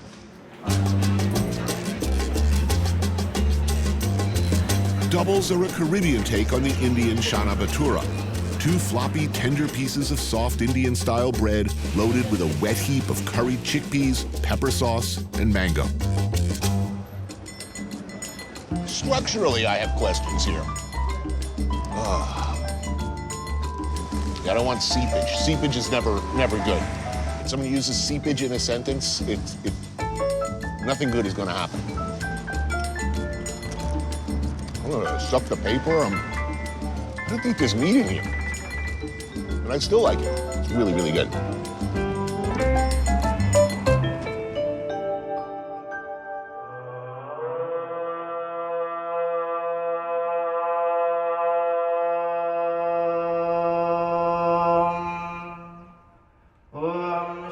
A half-century after Trinidad became independent of the British Empire, there are surprisingly few architectural remnants.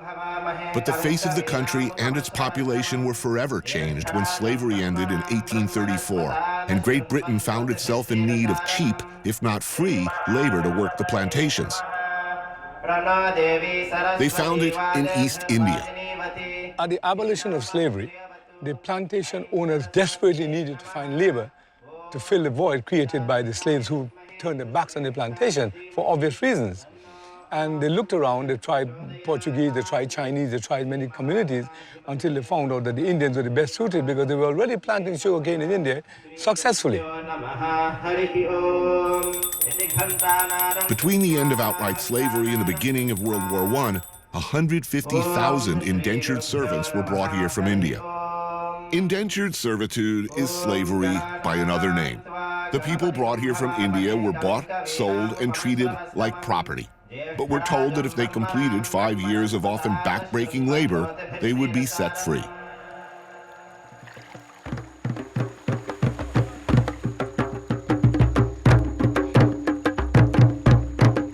Noon on a Monday, ordinarily a work day, but today the Singh family is having a boys' river line. Chand, the patriarch, is a retired diplomat. His son, Keshav, is a music producer. Uncle Charlie is in charge of the cooking. How far back did the family go? This family has gone back to 1845. 1845. Those were hard times. Life was not good for the family in India. There was poverty, there was wars and all sorts of things. And yes, they came into real hard times here because the indentured immigrant from India replaced the liberated slaves, and the conditions were not very different. Difficult times, but it was a means to social mobility and away from their situation in India. We are products, descendants of that generation.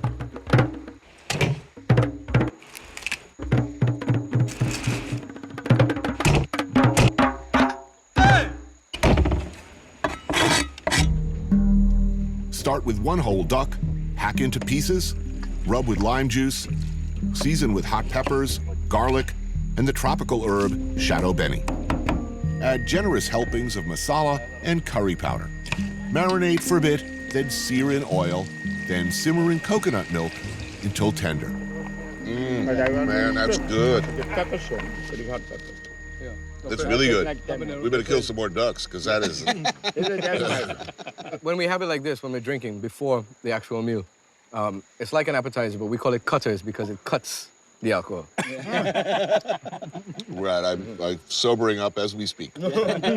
So, look, you're all Trinidadian. Yeah. Trinidad first, Indian second. Yes, I mean, when the Indians came, 160-something years ago, there was a disconnect with the motherland. Most of these Indians were promised that they were going for a short tenure to make a lot of money and then return home. They gave return passage or land. So when the first Indians took the option to go back, couldn't find their families. Right. And those who found their families were rejected because they said, you guys abandoned us for 5 years. Wow. You may as well take that 5 acres of land and stay there. So there's no closure to descendants like us who have not found any connection between our families in India. Soft paratha dough is cooked on a massive tawa and slathered with ghee. But here, just as it's reaching peak flakiness, it gets a beating. Here they call it bust-up shot, which means burst-up shirt. Burst-up shirt. Because they make a huge paratha and then they whack it with 2 sticks. Oh, okay. I thought they were talking about what's going to happen to my shirt. What about skin color? Look, you look at Jamaica, you look at Haiti. I don't get what they say, but what they do is it's still a powerful determinant of where your status is in the power structure. Yeah. Does that exist here? It's not something that has consumed our imagination. Being Trinidadian is not necessarily color tone oriented, but it's more, and I think what people really revel and enjoy is the common experiences. The food is the glue that binds a society together. In spite of the problem that we have here, we are still one of the most harmonious, multi-ethnic societies in the world. And the multi-ethnicity of Trinidad and Tobago, multi-religious tolerance, are examples for the role to follow. We are a small island, and if you don't learn to live together, you have to live in the sea. We have to. All right. Why? Trinidad is nice. Trinidad is a paradise. Trinidad is nice. Trinidad is a paradise. Long ding ding ding ding ding la la la la la. Bidi bidi bam bam bam ba di di di la la la la la. My theory was always the whole world was going to look like Trinidad in 100 years. Anyway. Great world. Well, I think so. Cheers to that. Cheers, cheers. Respect. Trinidad is nice. Trinidad is a paradise. Why Trinidad is nice. Trinidad is a paradise. Thank you.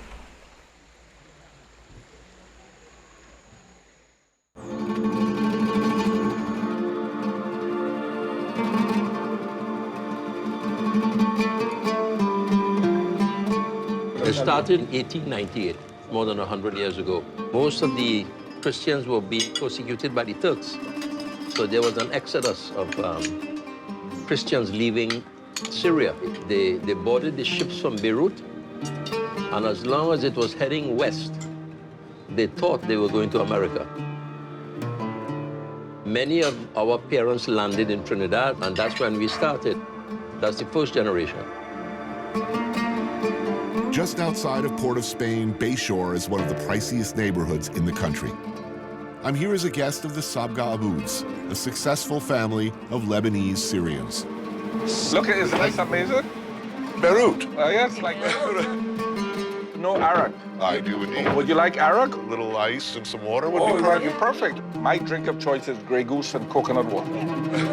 The family's story is not an uncommon one. The first members came here during the collapse of the Ottoman Empire, arriving penniless. They worked their way up as textile merchants and branched out to run businesses that sell everything from medical equipment to real estate. And how large is the community now in Trinidad? A little under 5,000. That's still a fairly small percentage of the... Extremely small. Actually, we are the smallest ethnic group in Trinidad. But the most powerful, almost the most powerful. Smallest but most powerful, huh? That's not bragging. Syrian Lebanese merchant class are generally seen as the elite. Actually, I'm very big in the food business here. I have 120 restaurants. Call me the Starbucks of the Caribbean. I can't tell you how happy I am about this meal. I love the food. This is raw kibbe. Best raw kibbe you'll ever eat in your life. Yeah, this is the fried version, which is stuffed with the nice stuffing. And then we have the typical hummus.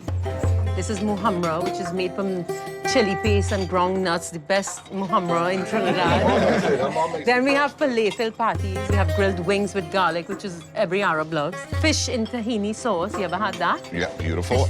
I'm gonna pour some olive oil over our lovely things, because olive oil is a must. I mean, and how closely do people stay in contact with family or relatives back in Lebanon or Syria? If at all? Not very much. We are Trinidadians too, as much as we are Lebanese and Syrian. We are Trinidadians. Trinidad has been good to us, and we know it. But life is good here in Trinidad. Life is very good. But there is a measure of concern in the fact that at one time we used to have a huge middle class, which was a sort of a security in terms of any possible conflict between the haves and the have-not. But now that's eroding, and they're getting poorer. So they're starting to get angry. What do you think the biggest danger is right now?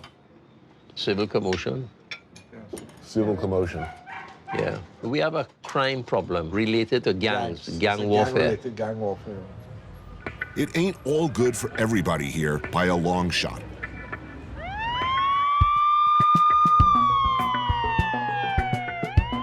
Trinidad, with a population of only 1.3 million people, had 460 murders last year, giving Port of Spain a per capita murder rate higher than Detroit, Oakland, or Chicago.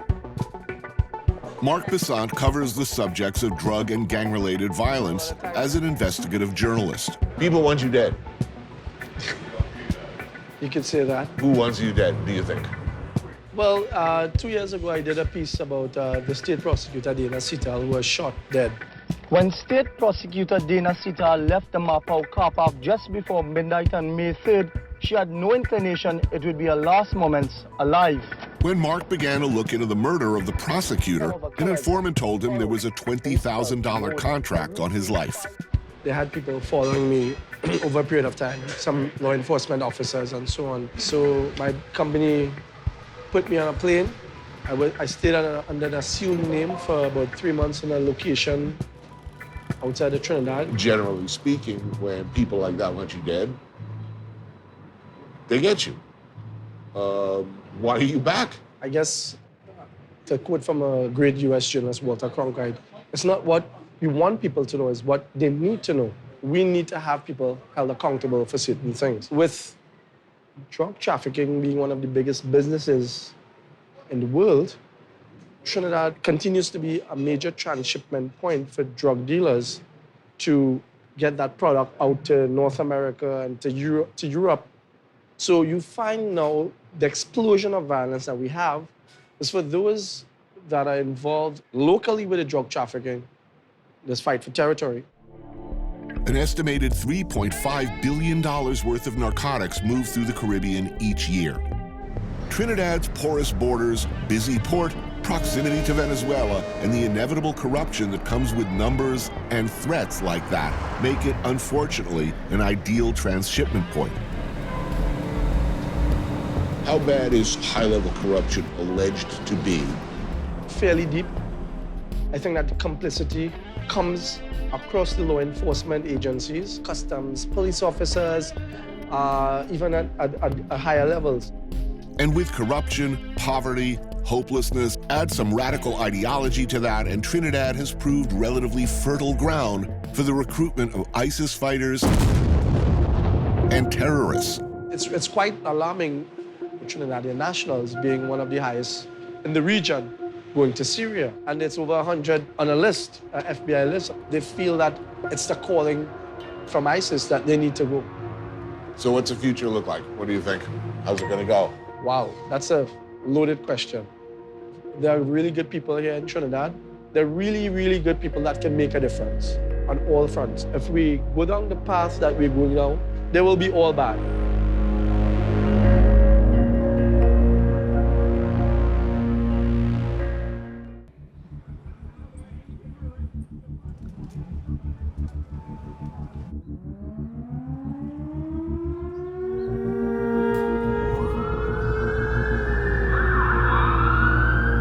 In 1990, the radical Islamic group Jamaat al-Muslimin laid siege to Trinidad's parliament, claiming they were responding to rising inequality, poverty, and religious discrimination.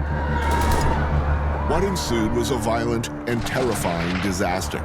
26 people were killed in skirmishes, and the hostage takers, would-be revolutionaries, gave up in exchange for clemency after 6 days. Little changed.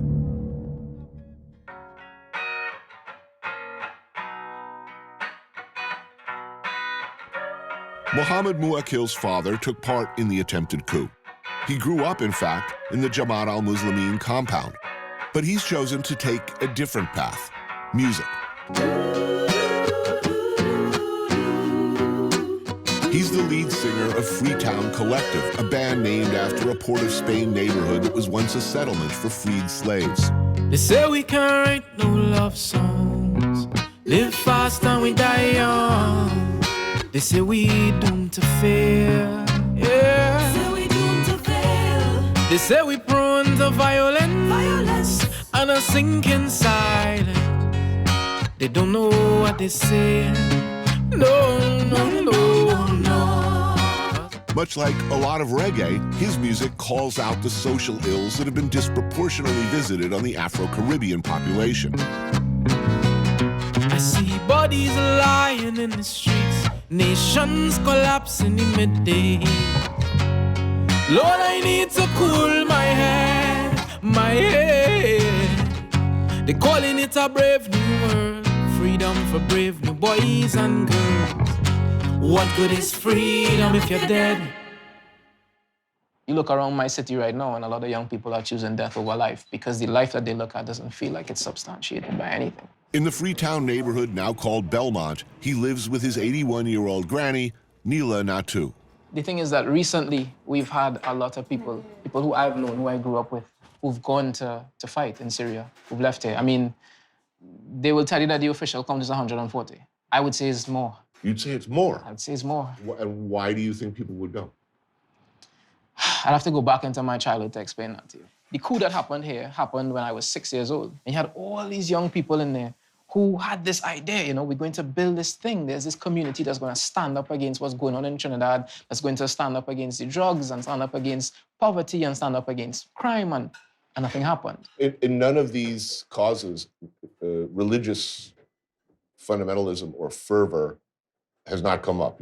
Every issue you've mentioned so far has been perceived inadequacy of social justice. Right, yeah. So these kids going off to Syria, they have any idea what they're doing, or they're just pissed off? No, they do not. People say that poverty breeds crime. I don't think poverty breeds crime in a sense. I think exclusion breeds crime. Because if I truly care for you, if I feel like you are a part of the thing that I exist in, then I won't hurt you. I might come in your house and steal some food. But when you see that kind of violence being enacted, you have to ask yourself, it's not just somebody saying, I need this tablecloth, I'm gonna take this. No, I want this tablecloth, and you've had this tablecloth for too long, so you know what? I'm gonna take this out on you, this is gonna happen, that's gonna happen. And that's what we're seeing now. I mean, how long can people put up with something before they decide this is enough? You know what I mean? Would you say that Carnival and that Carnival attitude, the liming culture, is might as well be a brilliant strategy to narcotize the people into being satisfied with the status quo? Everything here is somehow designed to pacify it without us really realizing. So our music, which is supposed to give us adrenaline, as well as sleeping pills sometimes, it's just doling out sleeping pills. Like, go ahead, enjoy yourself. Enjoy yourself, enjoy yourself. You're a Trini. Trini means fun-loving and happy and whatever, despite whatever it is.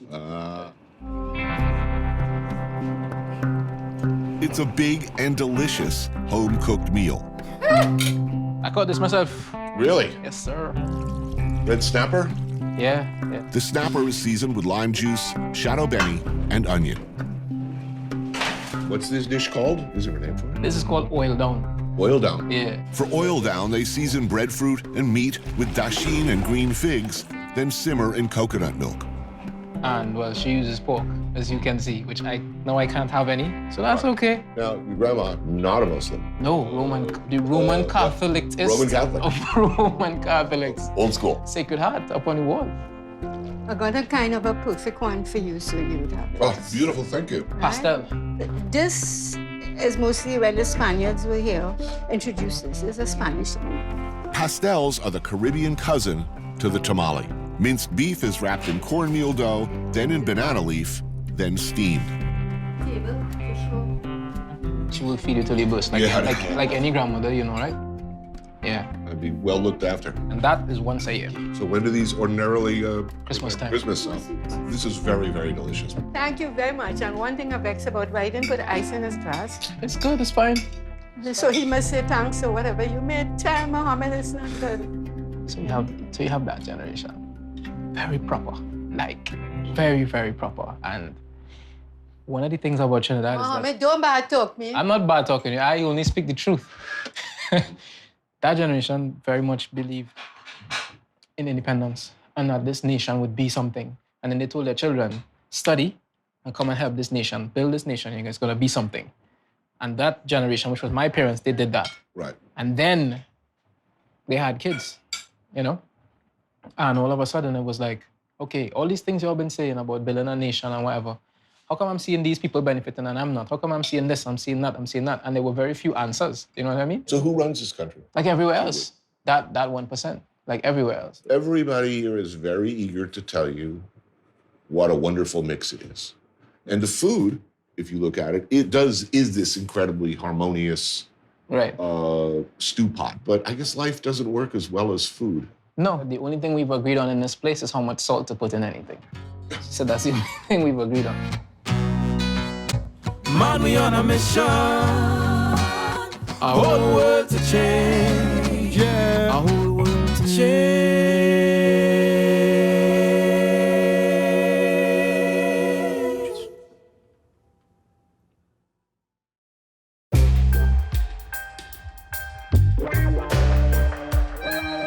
Trinidad, it should be pointed out right now before you start packing your Speedo and your cocoa butter, is an industrial island.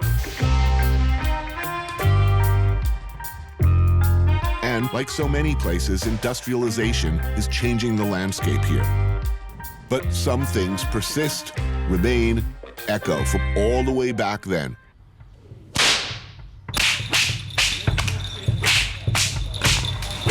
When West African slaves would covertly do this.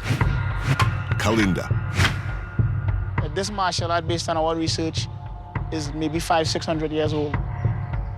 Stick fighting variations occur throughout the Caribbean, but in Trinidad and Tobago, it's like deep in the blood.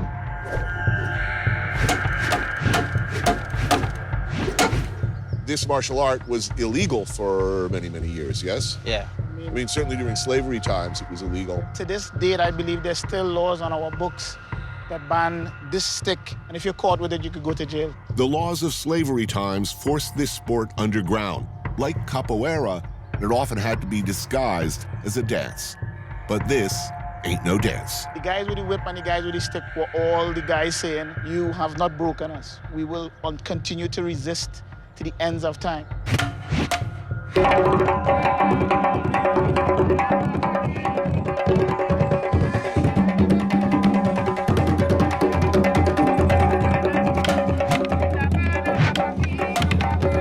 Rondell Benjamin and Keegan Taylor studied fighting styles from around the world before coming around to their own homegrown martial art. Now, what's legal? What's not legal is... Let's say what's not legal. I can't hit to the legs. You can't? Oh, damn, because that would be the first thing I think of. I'm thinking, I gotta get that knee in particular. Now, to be honest, in stick fighting, legal and illegal is a concept, but it doesn't stop that kind of stuff from happening. Right. But I mean, let's face it, this is a pretty heavy object. Yeah. I get a good swing, a tee off, and I get a clean shot on the head. This is what the New York Police Department would call a deadly weapon. Yes, sir. If I'm fighting, if I'm really fighting, I'm a monster. I gotta lick you down, I gotta kill you, I gotta dig you up, I gotta bury you, I gotta murder you, I gotta take you out. The demon in me is gonna come out, but I call that demon to walk out. King David is one of the old school street fighters who has kept this form from fading over the years.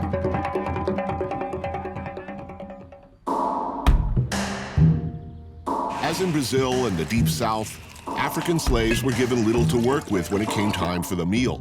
More often than not, if they wanted meat, they had to make do with what the slave masters did not want. A tongue here, cow foot there. Here, as elsewhere, they figured out how to make something delicious and tender from whatever there was. Like souse, pigfoot is pickled in shadow beni, onions, and hot peppers, and then topped off with cucumbers.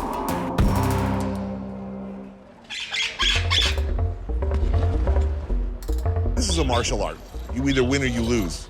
Correct. How do you win? What decides winner? Who draws blood first wins. All it requires is the end result.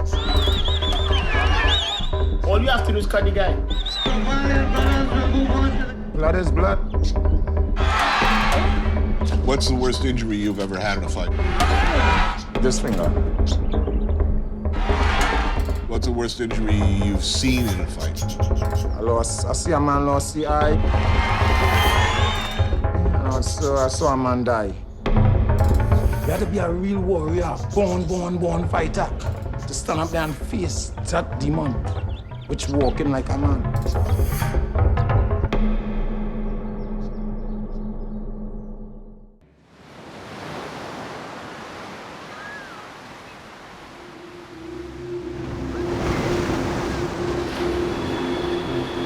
30 miles east of Trinidad, its sister island, Tobago. A whole different vibe around here. More like what you'd hope for when you waddle away from the buffet on the SS Norwalk cruise ship. Lazy beach days, boat drinks, villas, all set to a calypso beat.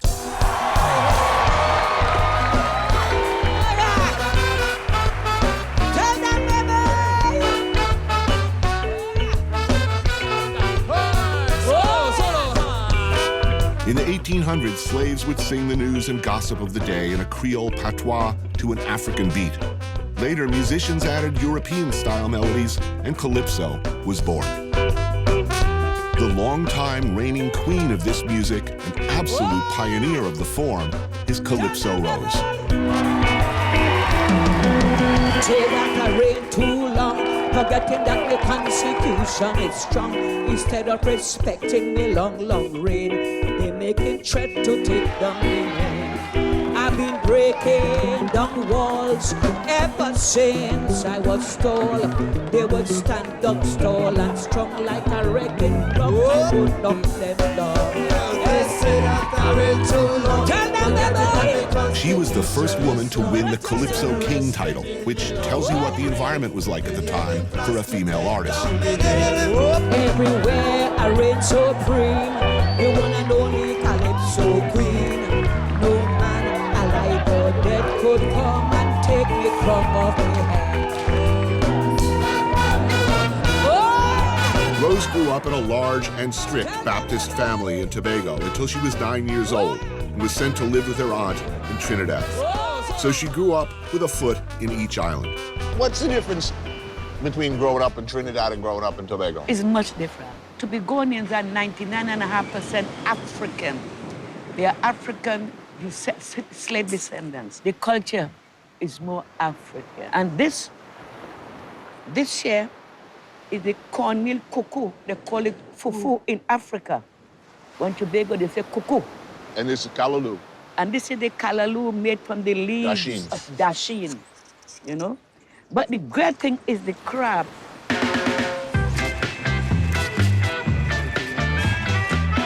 Everybody come to Tobago and must eat crab and dumplings. The dry coconut, they grated the coconut, and the juice of that coconut, they put it in the pot with the little ingredients like tomato, onion, chive, and your curry. Crunch it up. Good teeth. If you have false teeth, be careful. All right. No, so far, so good. Here's what really fascinates me is you started singing calypso music and writing songs. Of course. At a time when it was only men. Your father was not against it. Against it. My father was spiritual Baptist minister. My father said calypso belongs to the devil. Calypso belongs to the devil, but it also belonged to men. And here you are at age 15, age 13, doing what was considered a completely revolutionary thing. What was it about you that made you strong enough and different enough and determined enough to choose to do such a difficult and unusual thing when everybody was against it? My fans, because some people at home, they're sad, they're going through so much financially, economically, they're being abused by the spouse, and they come out to have a good time. And when they come out, I bring joy to their heart. So is making beautiful things enough? Yes, making beautiful things enough. But when you start thinking consciously and beautiful things, like how the sea is rolling there, how the sea is moving, moving, moving. Making beautiful things is enough. It is enough. No island in the sun is paradise on Earth, however it might look from the concrete blocks, glass cubicles, or wood boxes we may live in. And all the dancing and music and great food in the world can never hold together by itself what would keep us apart. What might look like a utopian stew of ethnicities and cultures living together under gently swaying palms is, of course, a far more complicated matter. But Trinidad has done better than most, and in proud and unique style.